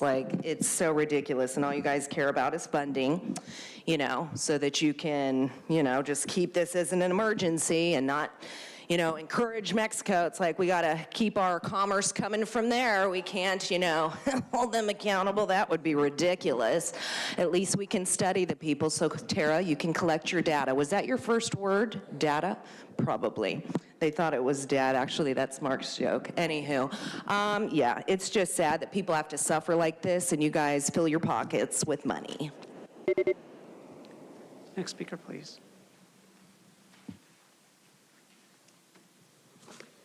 Hi, good morning. Nice to see you all. My name is Dr. Paula Stigler-Granados. I'm an associate professor at the School of Public Health, San Diego State University, leading a community health study on Tijuana River wastewater crisis. Our data has documented widespread respiratory, gastrointestinal, neurological, stress-related symptoms, as we all heard. From a public health standpoint, it's most concerning that this is chronic and repeated nature of these exposures and the long-term health impacts that remain poorly understood. I would say this is an emergency. Exposure to wastewater-related pollution is not healthy anywhere for anyone at any level. These are not hypothetical. We now have documented hydrogen sulfide events, with the San Diego County Air Pollution Control District issuing public health advisories during elevated levels, reflecting these conditions that residents cannot control. The epidemiological health studies being proposed are essential to documenting existing health burdens, understanding cumulative impacts over time, and informing future public health decisions. I strongly urge you to support this for item 15. Thank you. Thank you. Next speaker, please. Good morning, Chair and Supervisors. My name is Anthony Dang, and I'm a policy advocate with Climate Action Campaign, where we're fighting for an affordable, pollution-free future. I'm here today to speak in support of item 15, which addresses the Saturn Boulevard infrastructure issues connected to sewage and toxic toxic runoff in the South Bay. Because the Saturn Boulevard hotspot is spreading contamination into surrounding neighborhoods, tens and thousands of families are at risk and already experiencing serious health issues like chronic respiratory problems and severe headaches. This exposure to untreated sewage and contamination has gone on for years and is disproportionately affecting low-income families, children, seniors, and other vulnerable residents, all while a localized solution is available now by replacing these culverts. We urge the board to support item 15 and fully fund these studies and repairs, as it is the county's responsibility. Thank you. Thank you. As the next speaker is coming forward, I'll invite our final speaker in person, Mark. Good afternoon, Chair and Supervisors. My name is Charles Riley, Deputy Director of the San Diego chapter of the Sierra Club. Last fall, I helped lead a tour of over 60 participants from all around the state through the Tijuana River Valley. We finished this tour at the Saturn Boulevard hotspot, and this was during the dry season where there should have been no flows at all through the Tijuana River. As soon as participants exited their vans, we were met with the horrible stench. Participants wore masks. Some asked immediately to return to their vans and complained of immediate headaches. We know these public health impacts go far beyond just a stench. Now imagine if you were one of the residents who live this every day. This is immoral, and we must do everything in our power at the local level to immediately provide relief for our region. We will not rest until the beaches are open and the residents can breathe clean air and have clean water 365 days a year. I respectfully urge the board to fully support item 15 by funding the Saturn Boulevard repairs. Thank you so much. Thank you. Next speaker, please. Good morning, Chair Lawson-Remer and board members. My name is Sarah Davidson, and I manage the Clean Border Water Now program at Surfrider Foundation. I also helped lead the Tijuana River Coalition. I speak today on behalf of the coalition and the more than 4,000 Surfrider members across San Diego County in every district. Thank you, Chair Lawson-Remer and Chair Pro Tem Aguirre, for your persistent and transparent leadership addressing the worsening public health emergency from contamination in the Tijuana River, a river that has been named one of the most endangered rivers in the country for 2 consecutive years. A few weeks ago, we reached another grim milestone. 1,500 consecutive days that our southernmost beach in the county has been closed, with the exception of one day. That amounts to more than 4 years and counting that residents have been unable to access their beach safely. Years since residents have been unable to work outside or play in schoolyards without exposure to toxic air, unable to sleep at night without awakening to headaches from nauseating stench creeping into their bedrooms. I strongly urge the support of item 15. Thank you.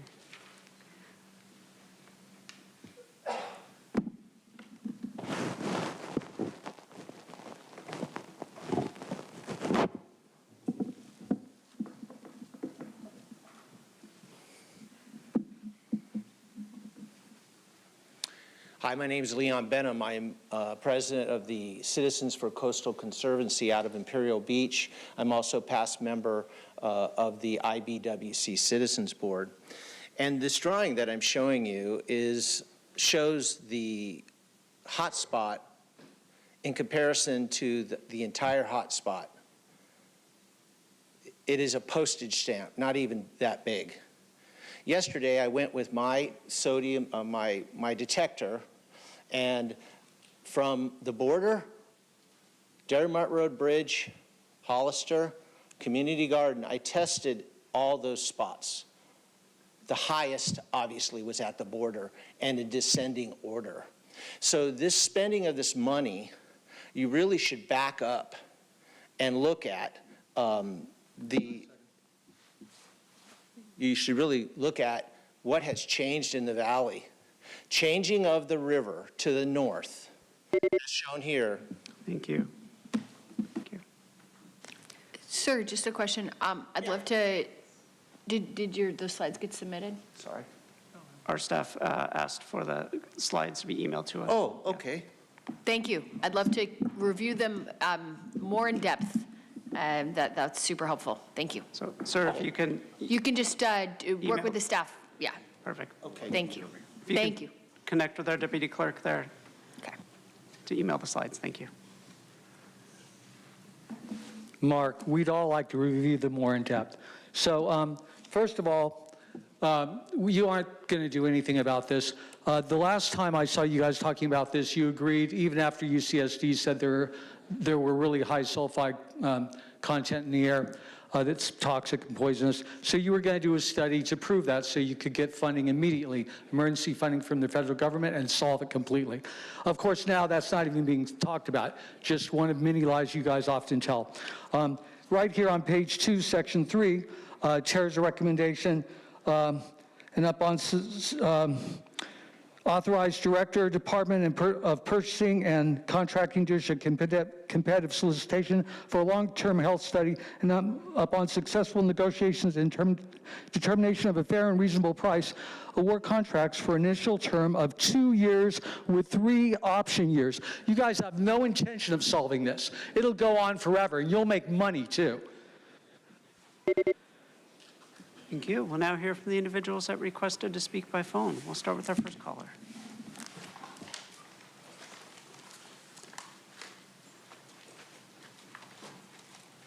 Well, here. Okay, here we are again. The TJ River sewage issue, another meeting, another committee, another coalition. We don't need more understanding of this issue, thank you. We understand it fully, and it's been going on for decades. It feels like freaking Groundhog Day, except people are getting sick, businesses are collapsing, property values are dropping, and families have been breathing that sewage shit stench for years, especially in South County. Sometimes it comes all the way up here to Bonita. Okay, so yeah, and by the way, this is in lockstep. This is lockstep governance straight out of the UN agenda-style playbook. Perpetual crisis, endless committees, no resolution, no accountability, and when people finally snap, you play the blame game on the administration and power. You sound so stupid saying that, Paloma, by the way. You people blame everything. It's always anything except government failure, your failure. The original crisis isn't the sewage anymore. Thank you. We'll hear from the next caller.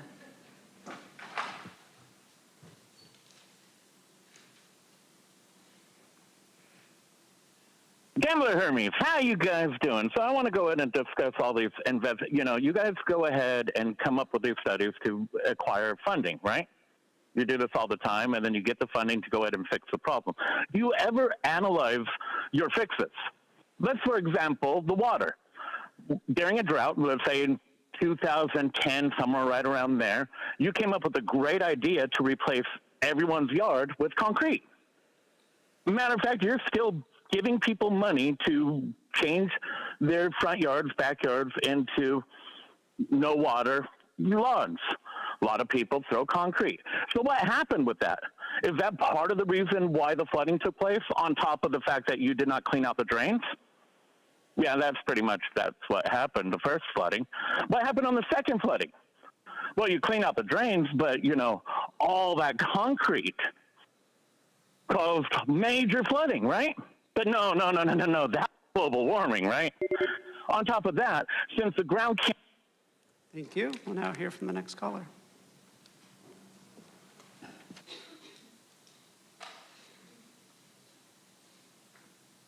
Hey, it's truth. Mexico sewage is the grip that keeps on giving for the Mexico loyalists.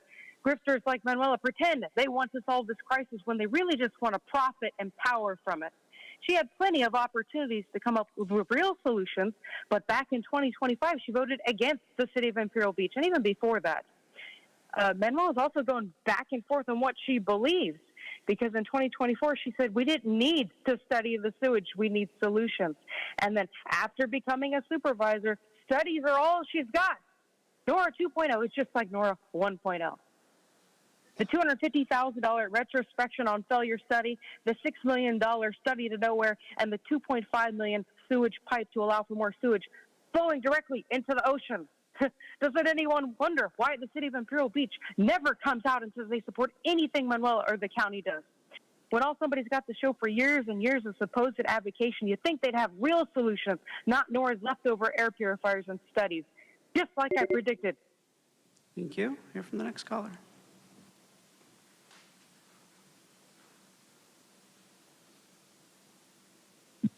All the barrels.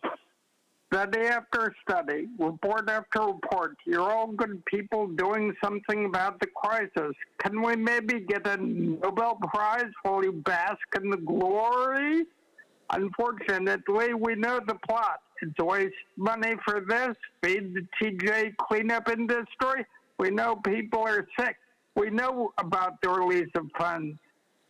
So you are being asked to spend an additional $2 million on an epidemiological study on select individuals, equitably chosen, I hope, supposedly done in June and or September.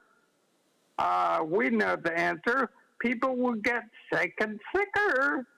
The $250 file for a retrospective, meaning we already know the answer, health study, total waste, and $2.5 million for a pipe on at Saturday. Thank you. And we'll hear from the final caller.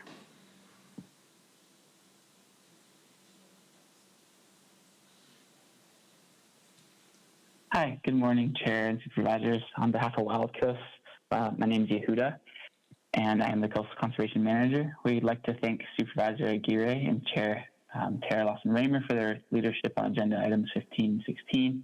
We strongly support allocating resources to address the Saturn Boulevard infrastructure failures. However, repairs of this nature should take weeks, 2 weeks, not 2 years. We've seen rapid action taken during other national emergencies, such as the expedited I-95 freeway bridge repairs in Philadelphia, when public health and safety were at risk. This crisis is not abstract. Continuing delays mean continued exposure to pathogens, airborne contaminants, and flood-related pollution for nearby communities. Fully funding and expediting these repairs is not just a technical fix, it is a public health and environmental responsibility. Thank you for your leadership and for the opportunity to speak on this item. Thank you. Chair Lawson-Raymer, that concludes public comment on this item. Okay, thank you very much, Supervisor Desmond. Thank you, Madam Chair. I appreciate the opportunity. It was a bit perplexed on the title of the agenda item, receive an update from the ad hoc committee, but not just receiving an update, but we're being asked for almost $5 million set asides in the reserves. So at any rate, I maintain my position that this is Mexico's responsibility to solve the problem, which stems from their failing infrastructure. And we keep putting Band-Aids and doing more studies, but it doesn't fix it. The triage needed is a tourniquet, not all these Band-Aids. We know what the problem is. It's sewage coming from Tijuana. We don't need any more studies to tell us about the health impacts. They're serious. Of course they're serious. We know they're serious. I studied the EPA's minute orders. They go back to February 3rd of 1944, where both governments agreed to give preferential attention to the solution of border sanitation problems. And then again, we had an agreement in 1990. We had another agreement last year.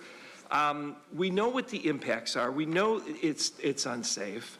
And I could agree with the fix at Saturn Boulevard. I know it's only a temporary fix, but if it can stop, the sewage from being churned up and releasing particles into the air, I think that's a worthy cause. And I know this is reserve dollars, and I do think that some of the Tijuana issues deserve some of these reserve dollars. So I just can't spend another couple million on another study. I don't really know what we're trying to get out of that study. I'm okay with the temporary pipe, so I'd like to ask the maker of the motion or the chair if they're willing to bifurcate. I'd like to support item 2C and recommendation 4, but I really don't want to support the study funding. Thank you very much. For the maker of the motion, would you be open to bifurcating the vote? I think that's fine. And have you concluded your remarks? Because I have a comment on your. You want more? No, they're good. So thank you. No, I appreciate it. No, I appreciate. Well, I'm just trying to be respectful. Wow. Okay, Chair Pro Tem. Look, I hear you, and I just want to make a quick comment on your comments, because yes, the minutes have been since 1944. Minute 286 was the first one that acknowledged the Tijuana River cross-border pollution. I was actually involved in Minute 320 when it was a framework minute that included no projects since that was in 2012. Since 2012, we've been pushing for specific solutions. And lo and behold, during the Biden administration, during the Trump administration, there were 2 more agreements that actually put skin in the game, both from the US, both from Mexico as well. Does Mexico need to be doing more? Yes, a lot more. Is the issue coming from them? Yes, it's coming 100% from them. But we can't continue to bury our head in the sand and not explore specific data collection that has to do with what are the chronic long-term health effects. And I'll just say, as someone who lives in the affected area, who has their loved ones in the affected area, that represents the entire community that's affected, if it were my grandma, if it was my niece, my cousin that potentially could, I suspect, having cancer or may have died from walking pneumonia, we need to know that that's the case. So I'm not trying to convince you, Supervisor Desmond. I just wanted to make an emphasis on the importance of having this study because it has not been done. All the studies that have been done are self-reported data, surveys that people report on, but there have been no epidemiological studies done, neither here nor in Mexico, by the way. So we need that information, and it's extremely important. But I understand your position, and I'm okay with the bifurcating. Okay, I second the motion, and I'm also fine to bifurcate that. So to clarify then, Supervisor Desmond, you'd like to take a separate vote on the Saturn Boulevard infrastructure and the 2 studies. 2C and one a vote on 2C and 4. Can you just be really clear for the purposes of our? I guess we have a separate vote. First, we vote on item 2C and item 4, and then your second vote for the rest of the presentation. Okay, go ahead, Andrew. So go ahead and structure that as you need. Thank you, Chair Lawson-Remer. This first vote will be for recommendations 2C and recommendation 4. That motion passes unanimously with all supervisors who are present voting aye. This next motion will be for recommendations, remaining recommendations 1, 2A, 2B, and 3. And Chair Lawson-Remer, that motion passes with Supervisor Desmond voting no, all other supervisors who are present voting aye. Okay, thank you all very much. Now we move on to item number 16. And this is an item brought forward by Chair Pro Tem Aguirre. Please go ahead. Thank you, Madam Chair. I won't reiterate all of the comments I've made previously about the self-reported data, the Centers for Disease Control studies, the situation that all of the people affected by this crisis are experiencing on a daily basis. They can't escape this pollution. They can only improve the air that they breathe in their homes. So I just want to quickly comment that in 2024, the San Diego Air Pollution Control District created the Air Improvement Relief Effort, or AIDE program, to provide suffering residents with 1 air purifier and 2 replacement filters. The program has been immensely helpful to my constituents. In December, the APCD launched a survey with current participants, and respondents noted having better sleep, less eye irritation, fewer headaches, improved breathing, less coughing and throat irritation, as well as fewer allergies and fewer asthma symptoms. 88% of respondents said they were satisfied with the purifiers. 80% of respondents say the purifier reduced sewage-related odors in their homes, and 86% said the application and delivery process was quite easy. However, in order to truly bring relief to impacted residents, the California Department of Public Health recommends multiple air purifiers per household instead of just 1. This will require additional resources for the Air Pollution Control District to deliver this type of relief. In December of 2025, the Air Pollution Control District Governing Board unanimously approved extending the program into 2026 and committed $1 million in bridge funding. With additional investment from this board, the program can expand from 1 to 3 air purifiers per household, consistent with the guidance from the California Department of Public Health. It's important to note that my office has been working with APCD, county staff, state and federal agencies, and the philanthropic community to raise funds for thousands of additional air purifiers. Believe me, I've been shaking all the trees in the forest. Clean air is not a luxury, it's a fundamental human right. Providing free air purifiers to impacted schools and households represents an effective, swift, and tangible way to reduce exposure while long-term infrastructure solutions continue to move forward.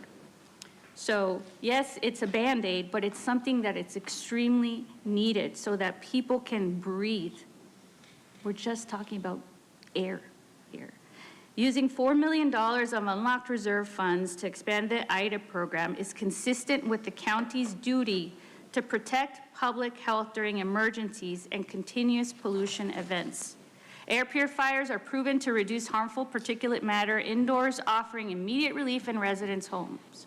So I strongly urge my colleagues to join me in this effort and vote for what is morally right. Providing air purifiers to those suffering is a viable, compassionate response that shows leadership and doesn't abandon communities during this public health emergency. Thank you, Madam Chair. Thank you. We'll now move to public comment. Thank you, Chair Lawson-Remer. We have 23 requests to speak, 15 in person and 8 requesting to speak by phone. Also note that we received 4 e-comments, 3 of those in support and 1 in opposition. Any individuals that requested to speak on item 16 by phone, please dial into the conference line using the instructions that were provided to you. And I forgot to move the items, so I'll move. Okay. We have a motion, and we'll move to public comment. We'll have discussion by the board after. Thank you, Chair Pro Tem Geary. Thank you, Chair Lawson-Remer. Any individuals that requested to speak on item 16 by phone, please dial into the conference line using the instructions that were provided to you. We'll begin with the in-person speakers. As your name is called, please come forward and stand on the arrows until it is your turn to speak at the podium. You will have 1 minute to address the board since there are 10 or more speakers on this item, and I'll ask you to begin by stating your name for the audio record. I'll be calling you groups of 3, so I'll ask you to please listen for your name. I'd like to invite forward the first 3 individuals, Kathleen Lippett, Courtney Baltiski, and Cesar Javier.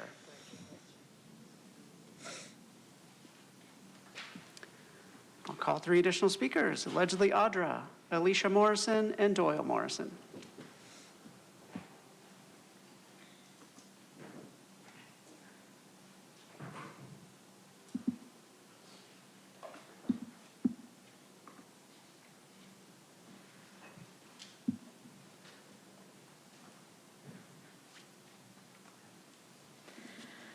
Alicia Morrison, I support this item.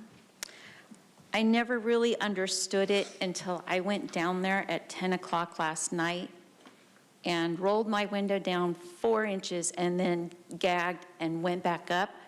That horrible smell was stuck in my car and we could not get away from there far enough until we could roll down all the windows to get it flushed out of my car.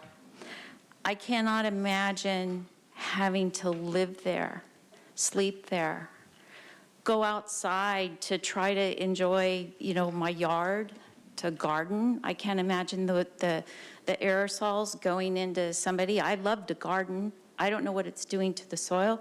I don't know what it's doing to the sand at the beaches. How long is that going to take to clean up the beaches? Each particle is sand.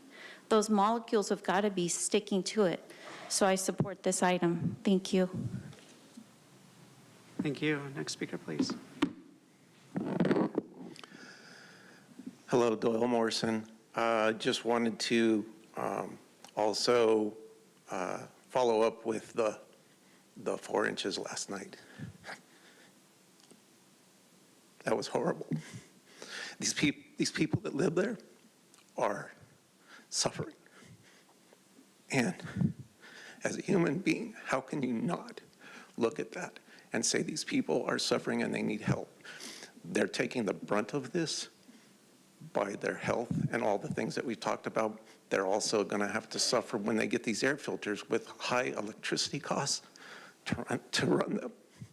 Please, please accept this and give these people these air filters. Thank you.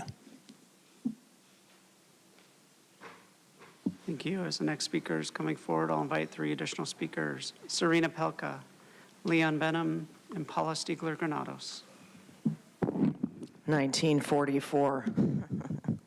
It's interesting with these $4 million, it's like whenever you guys buy something, you're always going to spend way too much money doing it when you could probably, you know, provide more than you are actually with that amount of money. And, you know, obviously it's a Band-Aid, but everything you do is. And I feel like if you used AI that you spent $1 billion on, it probably would come up with a better solution than you guys.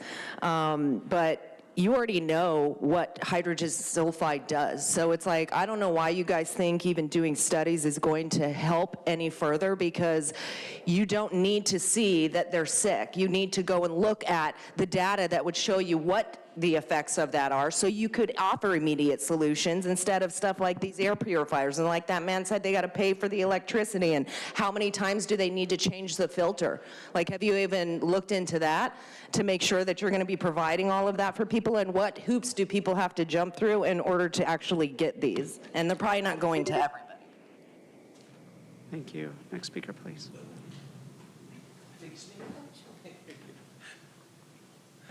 Hello, this is Leon Benham, and I have 2 air filters in my home, and I bought them previously, so I support the air filters. It's a good temporary measure. But the power of this board on your property that you currently have at Hollister Bridge, in less than 3 months, you could stop the river from coming north, which is where all the smell comes from. By taking out the brown property that blocks the river and restoring the river flow, you would solve this problem. I'm a professional estimator. I work for the county on a number of projects, big engineering projects. I estimate for $3 million you could do this. So it's on your property. You have the power under emergency threat to the public health to solve this problem permanently. Thank you. Thank you. Next speaker, please. Hi again, Dr. Paula Stiegler-Granados, SDSU. Based on extensive community input and resident stories, we already know that these wastewater air pollutants are invading people's homes, especially at night, but also during the day. This also includes toxic gases, hydrogen sulfide, things we can smell, and also things that we cannot smell. People are reporting headaches, all kinds of symptoms. We need protection in the main rooms and in the bedroom. So just to describe biologically, during sleep, people breathe more slowly and more deeply for prolonged periods of time. This increases exposure and vulnerability, especially to people that are immunocompromised or older. So we need more of these in people's homes. The current air purifier program has been working, and I applaud APCD for their efforts. CDPH recommends that there's a minimum of 3 per household. So it definitely reduces some of these toxins in their homes, and I would respectfully urge you to support this. Thank you. I'd like to invite 3 additional speakers: Anthony Dang, Paula Forbes, and Charles Reilly.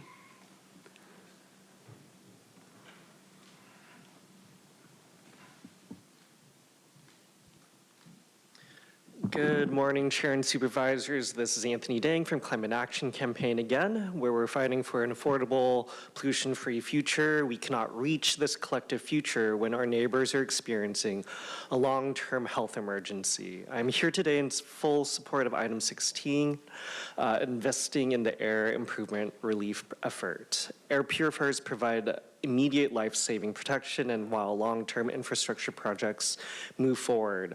Until long-term solutions are completed and proven effective, the AIR program remains an essential effort to ensure the well-being of residents, kids at school, workers, and frontline communities. However, 1 air purifier per household is not enough to fully protect families who are exposed every day and dealing with serious health impacts. The county invests investment is essential to expand the program and meet the scale we need in South Bay communities. I respectfully urge the board to fully support item 16 and continue investing in solutions. Thank you. Thank you. Next speaker, please. Good morning, Chair Lawson-Remer and Supervisors. I'm Paula Forbes. I'm the Air Pollution Control Officer for the San Diego County Air Pollution Control District. And I'd like to start by thanking Chair Pro Tem Aguirre for her leadership and tenacity on this issue and bringing this agenda item to your board for consideration. As your board is well aware, the ongoing Tijuana River Valley pollution crisis continues to expose residents to levels of air contaminants, such as hydrogen sulfide, that cause serious health impacts and severely affect the quality of life for residents in the area. In 2024, we allocated $2.7 million of state incentive funds to begin the Air Improvement Relief Effort Program, or the IDA program. And we're very proud to announce that we've just completed distribution of over 10,000 purifiers to local residents as a result of this program. We're very proud of that, but despite what we've accomplished, we know the need is much greater. There are approximately 35,000 households in the affected area, and as a result, we're continuing to seek funding to allow for multiple purifiers, 3 purifiers per household. So we urge your support for item 16. Thank you. Thank you. I'd like to invite the final 3 speakers, Sarah Davidson, Mark, and Jasmine Vargas. Hello, my name is Charles Riley, Deputy Director of the San Diego chapter of the Sierra Club. What South Bay residents are experiencing is a long-term public health emergency, not a temporary bad smell. There are documented health impacts, including asthma, chronic headaches, skin irritation, and respiratory illnesses, among others. There's an ongoing public health crisis throughout many parts of San Diego County. We have too many residents living near the Tijuana River pollution crisis, too many residents living near industrial facilities, warehouses, or large trucks coming through their communities. We have a serious clean air crisis across the region, and air purifiers provide immediate life-saving protection. 88% of participants report meaningful relief, demonstrating that this is an effective and evidence-based intervention. This investment is essential to expand the program to meet the scale of needs for our South Bay residents. I urge the board to fully support item 16 and continue investing in solutions that protect residents right now. Thank you. Thank you. Next speaker. Hello again, Sarah Davidson with the Surfrider Foundation and the Tijuana River Coalition. We strongly support additional investment in the ADA program for more purifiers, and we see this as essential to ensuring the health and well-being of residents, K-12 students, workers, visitors, and all frontline communities until longer-term solutions are implemented and functioning.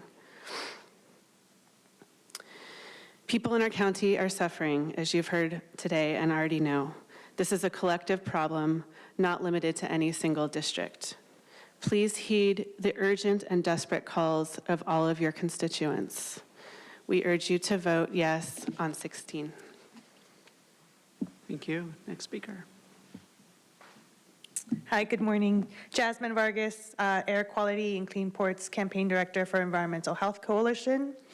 And I'm speaking today in strong support of item 16 to unlock reserves funds to provide air purifiers for residents suffering from air pollution impacts caused by the Tijuana River pollution crisis. Residents in South County, especially those living near the Tijuana River Valley, are disproportionately impacted by poor air quality that cause asthma, chronic headaches, skin irritation, respiratory illnesses, especially around children. At the December APCD meeting, the governing board took bold steps to expand the IDA program into 2026 using AB 617 funds. While these funds are historically used to support clean air projects along the port side, we see the value of supporting neighborhoods, communities that are also being impacted by local air pollution. AB 617 funds are needed to deal with the air quality issues in historically impacted communities such as port side. Thank you. Next speaker, please. Well, the next speaker is coming forward. I'd like to do a final call for Kathleen Lippett, Courtney Baltiski, Cesar Javier, and Serena Pelka. Mark, so the guy just told you, by the way, I was in support of this until I heard this man speak. If he can solve the problem for $3 million, and he already works for the city and knows what he's talking about, spending $2 million right now instead. You should have an emergency meeting this afternoon or this evening, whenever you're done with whatever else is going on, and work it out with this guy. I mean, you could call the right people. You could get this done this week if he's correct. So in that case, it's a bad idea to spend $2 million on air purifiers with all the problems that Audra mentioned, for getting them to the people or their use or whatever, when you could maybe solve the problem for another $1 million. But I'm sure you won't do that. Any child would know to do that, Tara, but you won't. We'll now hear from the individuals that requested to speak by phone. We'll start with our first caller.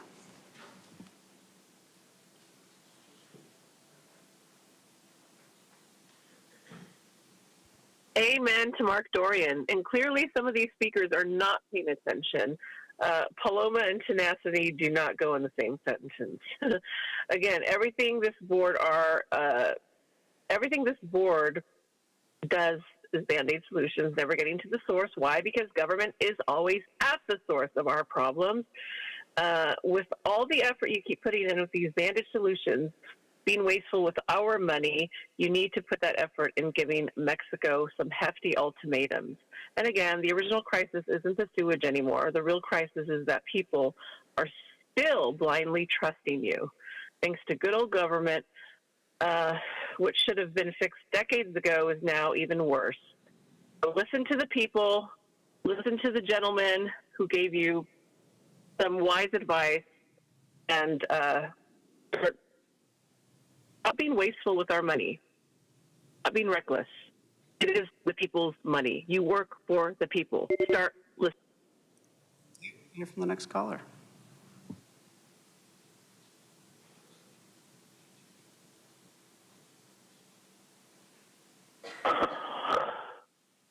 Thank you very much, NGO toilet paper, house servants, useful idiot, and uncle lawyer.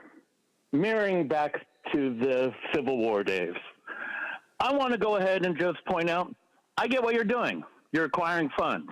Matter of fact, you could go ahead and expand that because, you know, we deem smoking a hazard. And people smoke in every single apartment throughout the county of San Diego. I think you should use more money. Use as much money, you know, try to gain access to as much money as possible because I need that flashpoint. I really do, mirroring back to the Civil War days. So, unrestricted power. On top of that, after you're done with the whatever type of law you're doing, I could combat that with constitutional law, where I could go ahead and claw back all the money for the past 8 years of you silencing me. We'll hear from the next caller.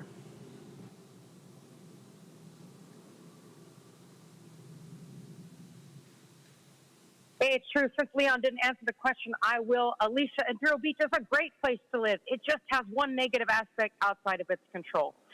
Unlocking, a.k.a. raiding the reserves yet again to make up for Biden's failures when Mexico sewage was at its worst at the end of 2024. And it was absolutely horrible. But since Trump came into office, the sewage is nowhere near as bad, not even with the recent pipe bust. There hasn't been a call for air purifiers from the affected community since that time. Less than 10,000 people signed up to receive them. No more than 25% of the entire affected area. And of those that did, an unknown percent have put them online for resale. People are selling these taxpayer-funded purifiers from anywhere from $100 to $500 each. No accountability at all. The IBWC's ozone experiment worked for the sewage better than these Band-Aid purifiers that NORA 1.0 came up with and that APCD has fumbled at implementing. So question, which union is getting a cut of the $4 million purifiers? Change to this crisis requires hammers, not handshakes for Mexico. But the modern-day redcoats aren't interested in that. They're more interested in protecting illegal. Hear from the next caller.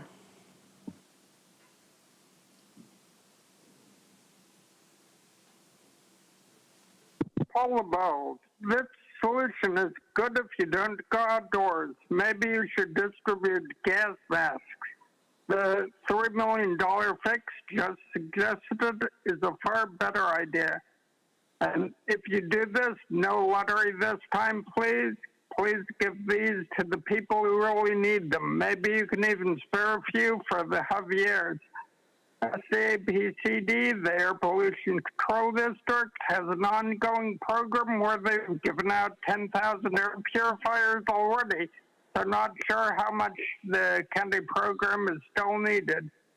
Sounds like these special families will get to change in the filters and clear out the purifiers as well as their daily work. Why not just fix the stuff yourselves instead of waiting for the feds? There's got to be a better way than indoor fixes so that these sick and sensitive people can enjoy the outdoors in this great county. We'll hear from the final caller.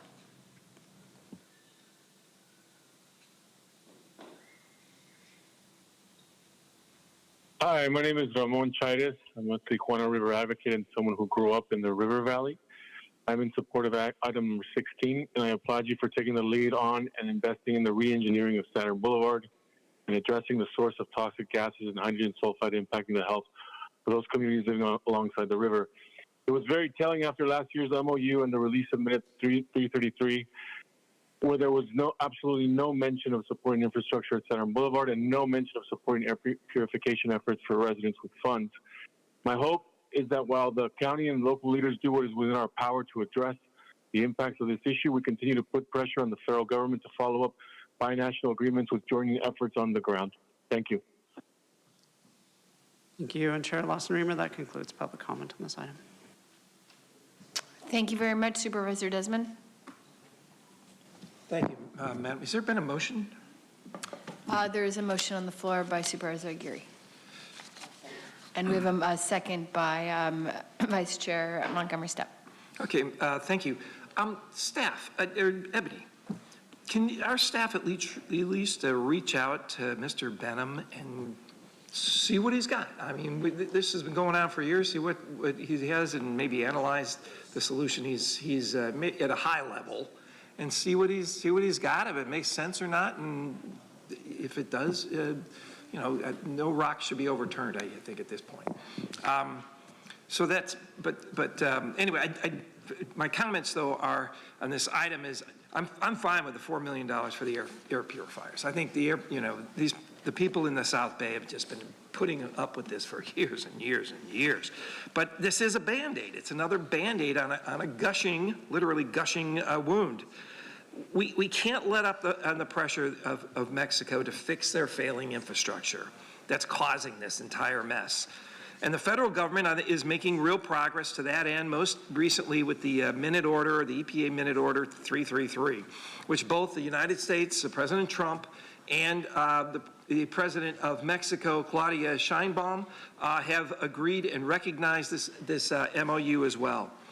So under the EPA leadership, Mexico in the MOU of Order Minute 333 agreed to allocate $46 million in 2026, this year, and another $47 million in 2027 for critical treatment plant and pump station upgrades to divert sewage from coming out of the Tijuana Valley. Do you want me to ask folks to be quiet in the chamber so that your remarks can be heard? Yeah. Okay, thank you. I'm sorry, I didn't hear. It's okay. Please reminder to everyone not disrupt the chamber, to be quiet while speakers are speaking. Thanks. Did you hear me? Do I need to start over? Don't push me. Okay. I found a button. Anyway, okay. So under the EPA leadership, Mexico has agreed to allocate $46 million this year and $47 million next year for treatment plant and pump station upgrades to divert sewage away from the Tijuana River. Additionally, the IBWC recently completed an ozone treatment pilot project. It came up with mixed results, but it showed it was able to kill some harmful bacteria and eliminate some of the odors. And now the IBWC is seeking funding from partnerships to scale the technology for the extensive needs of the River Valley. IBWC is the International Boundary Waters Commission. I think we should support all efforts of the federal government to permanently solve this problem and hold Mexico accountable to their end of the MOU under Minute Order 33. So I'd like to offer a friendly amendment that we ask our CAO to send a letter to both the EPA and the IBWC expressing the county's support for the MOU in Minute Order 333. That is all. Okay, thank you. I'd like to turn it over to Supervisor Aguirre to respond. So I'd like to hear the friendly amendment again, please. Well, that was it. That we send a letter to both the EPA and the IBWC expressing the county's support for the MOU in Minute Order 333. I'm okay with that. Okay, the maker of the motion is happy to accept the amendment. Vice Chair Montgomery Stepp? Also, would you be willing to accept the amendment? Yes, I will go in the direction of the maker of the motion. I would like to see, though, I mean, there's no documentation in front of us of what that actually is. Do you have it? Should have given it to you yesterday. Oh, okay. Okay, Well, do we have anything for Andrew that you could okay. put up? I just want to look at it, but I'm okay with it. Okay. Okay. Well, actually, now that I'm thinking about it, the original minute agreement was minute 330, which was signed in 2024 between the U.S. and Mexico, which laid the groundwork for minute 333. So they both include the same information. They have the same priority list projects on the U.S. and the Mexico side. They both have the number of dollars that will be committed on each side. Actually, by the time the Trump administration came in, those projects were already prioritized. So we could say that we support those minutes because. They both got the same information. Yeah. Check them word for word, but okay. I mean, 330 set the groundwork for that, and then 333 basically reiterated them and put the dollar amount. We got some dates also, 333, for completion of project. Correct. TBD. Which we need to make sure happen. Okay. Vice Chair, do you have any comments? I'm fine with the motion. Okay, great. We have a motion on the floor in a second. Please vote.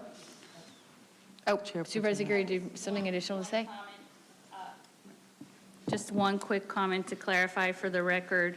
The headline from the San Diego Union Tribune, Sunday, January 25th, was $1.1 million pilot program fails to clean the Tijuana River. So just wanted to put that for the record. The project, the nanobubble project, unfortunately, did fail. Thank you. Thank you. And Supervisor Aguirre, thank you for quickly sharing that information in real time. That was very helpful.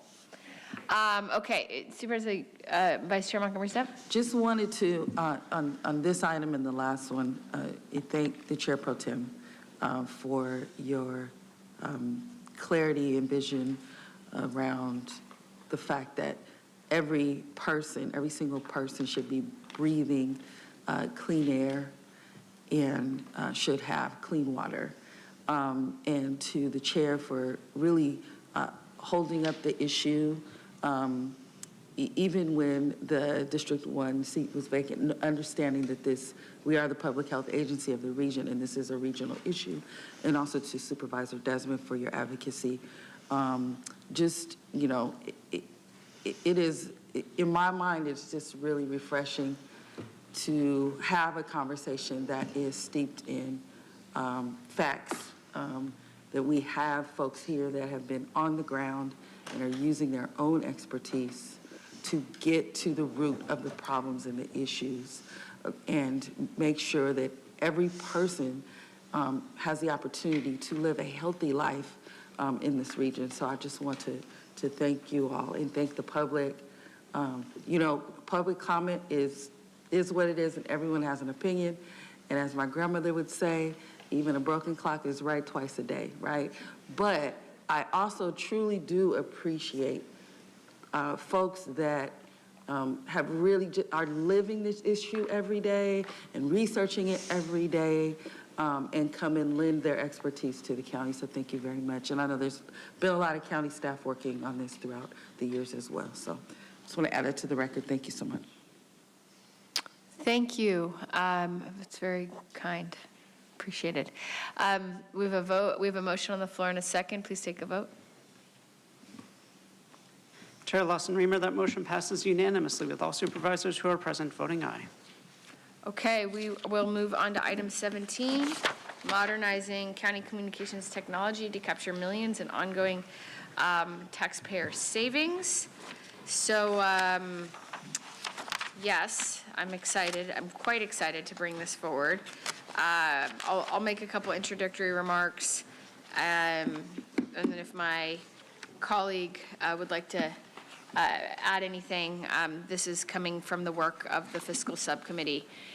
And then after this, after we consider this, we will break for lunch. So this is an item coming out of the work of the fiscal subcommittee. When we formed that committee last fall, we said we were really focused on leaving no stone unturned to create more fiscal sustainability at the county. And that includes, really everything being on the table, from seeking new revenue to seeking more efficiencies and cost savings. And so the first thing we've really done is try to figure out how to save the county money in ways that actually make our work better and more impactful and more efficient for the citizens of San Diego County. So this work, which is ongoing, is a direction to staff to accelerate our county's transition away from outdated communication systems like desk phones and fax machines, which, yes, we do still have fax machines. So we are directing our county to finish and accelerate a move to modern software-based tools. These are tools that are already working across county operations, but through this move, we're going to be able to end unnecessary fixed cost. We adapted quite quickly during the COVID pandemic and expanded remote and hybrid work and secure digital communication tools. But to protect reliability and public access, some of these legacy communication systems were kept in place during that time because they were frankly new at that moment. But we now have several years of data, not just at the county, but in the world, that I think has shown that this is what's happening. This is where we are, not even the future, it's the present. I don't even think my Gen Z staff knows how to use a fax machine. So I don't know who would be sending the fax anyway.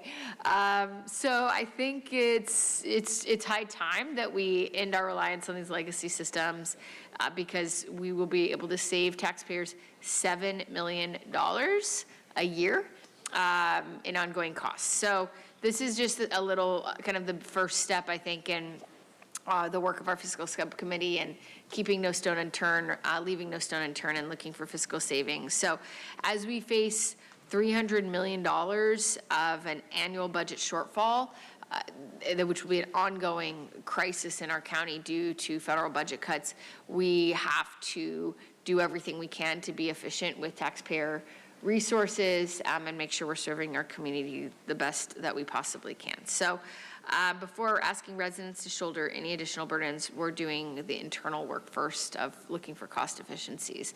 That's what this item is about. Happy to make a motion and love to turn it over to my colleague.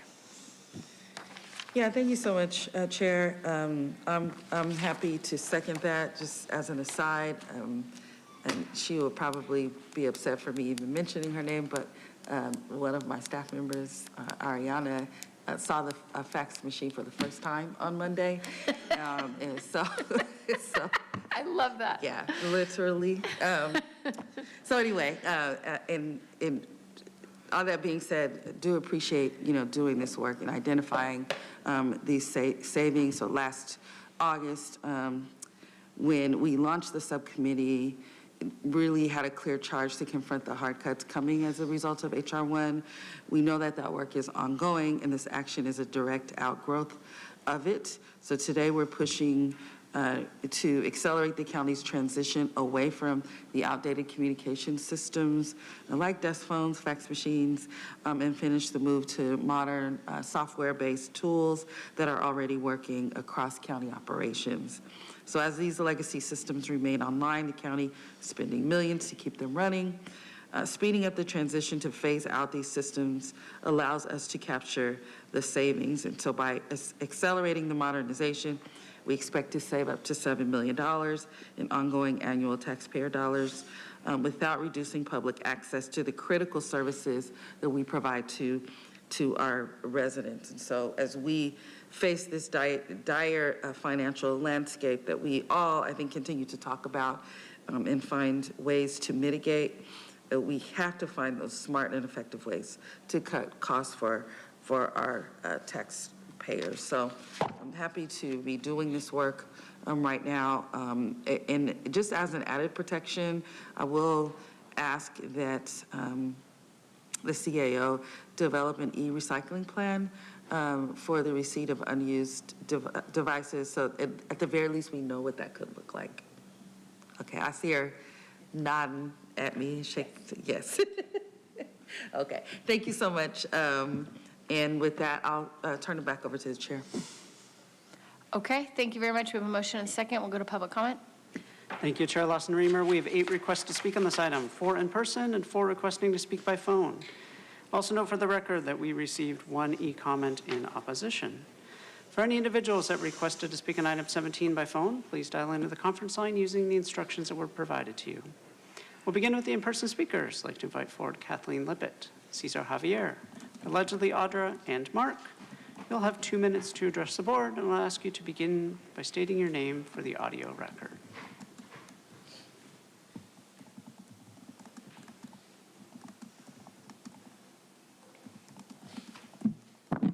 You guys are good at pulling wool over people's eyes. You're going to save us money. Do we get that money back? Are you going to refund it to the people? Because you were saying that you're saving the county money. Right. So I'm just wondering, is it that you're just not going to come after us for more money than you're already getting? Is that how we're going to save it? Tara, you're not even paying attention. Should I talk about something else so that you will say so? Right. It's good that you're a chair, right? I know.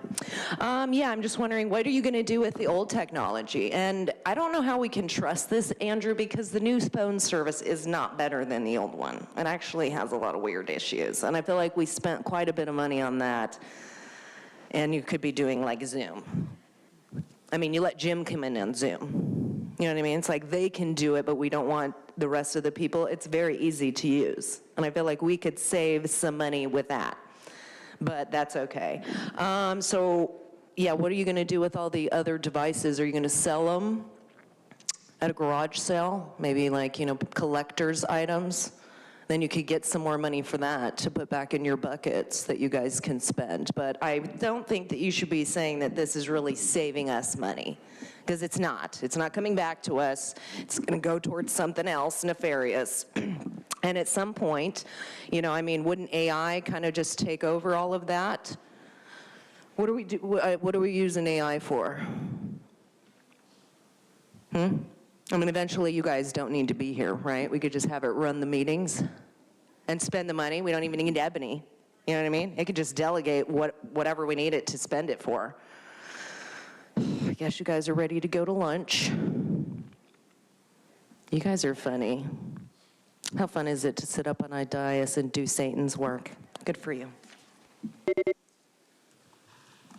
Next speaker, please.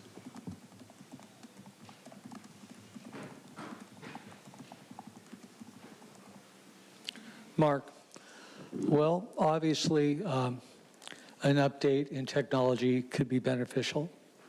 And the Microsoft Teams soft phone will do a lot of things that, that other phones won't do. It'll do virtual faxing. It'll do a lot of things. And so, of course, it could be good. And it supposedly will save money on repairs, according to your overview. However, it also is, I'm wondering how it will be used, like this YouTube video at 25 minutes, where Larry Ellison talks about AI, how it could be hooked into AI. I'm sure it will make that a lot easier and a lot more efficient. Eventually, your fax could just go directly to the AI program. And I'm certain that's where this is headed. So it's too bad because the technology is good, but like all technology, it will be used by the government against us. And AI is like the last. It's just over once AI truly takes. If Larry Ellison gets his way, and that's how this technology is used, we're done. America is done. Even your children, even if you make several $1 million, will live in a real hellhole. You might want to think about that and stop it. Thank you. We'll now hear from the individuals that requested to speak by phone. We will start with our first caller.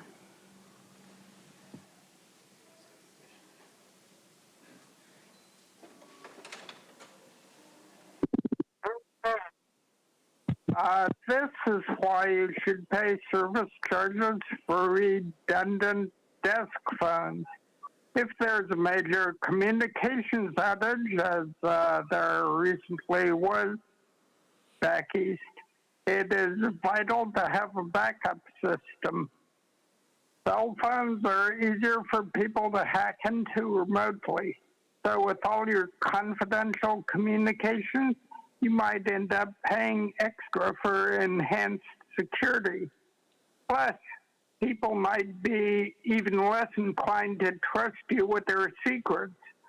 Depending on what other software junk is installed, they can be distracting, and it is easier to do fraud with robocalls or deep fakes on the cell phone, let alone AI, by the way, which would be a disaster because there's no privacy once it gets to the cloud.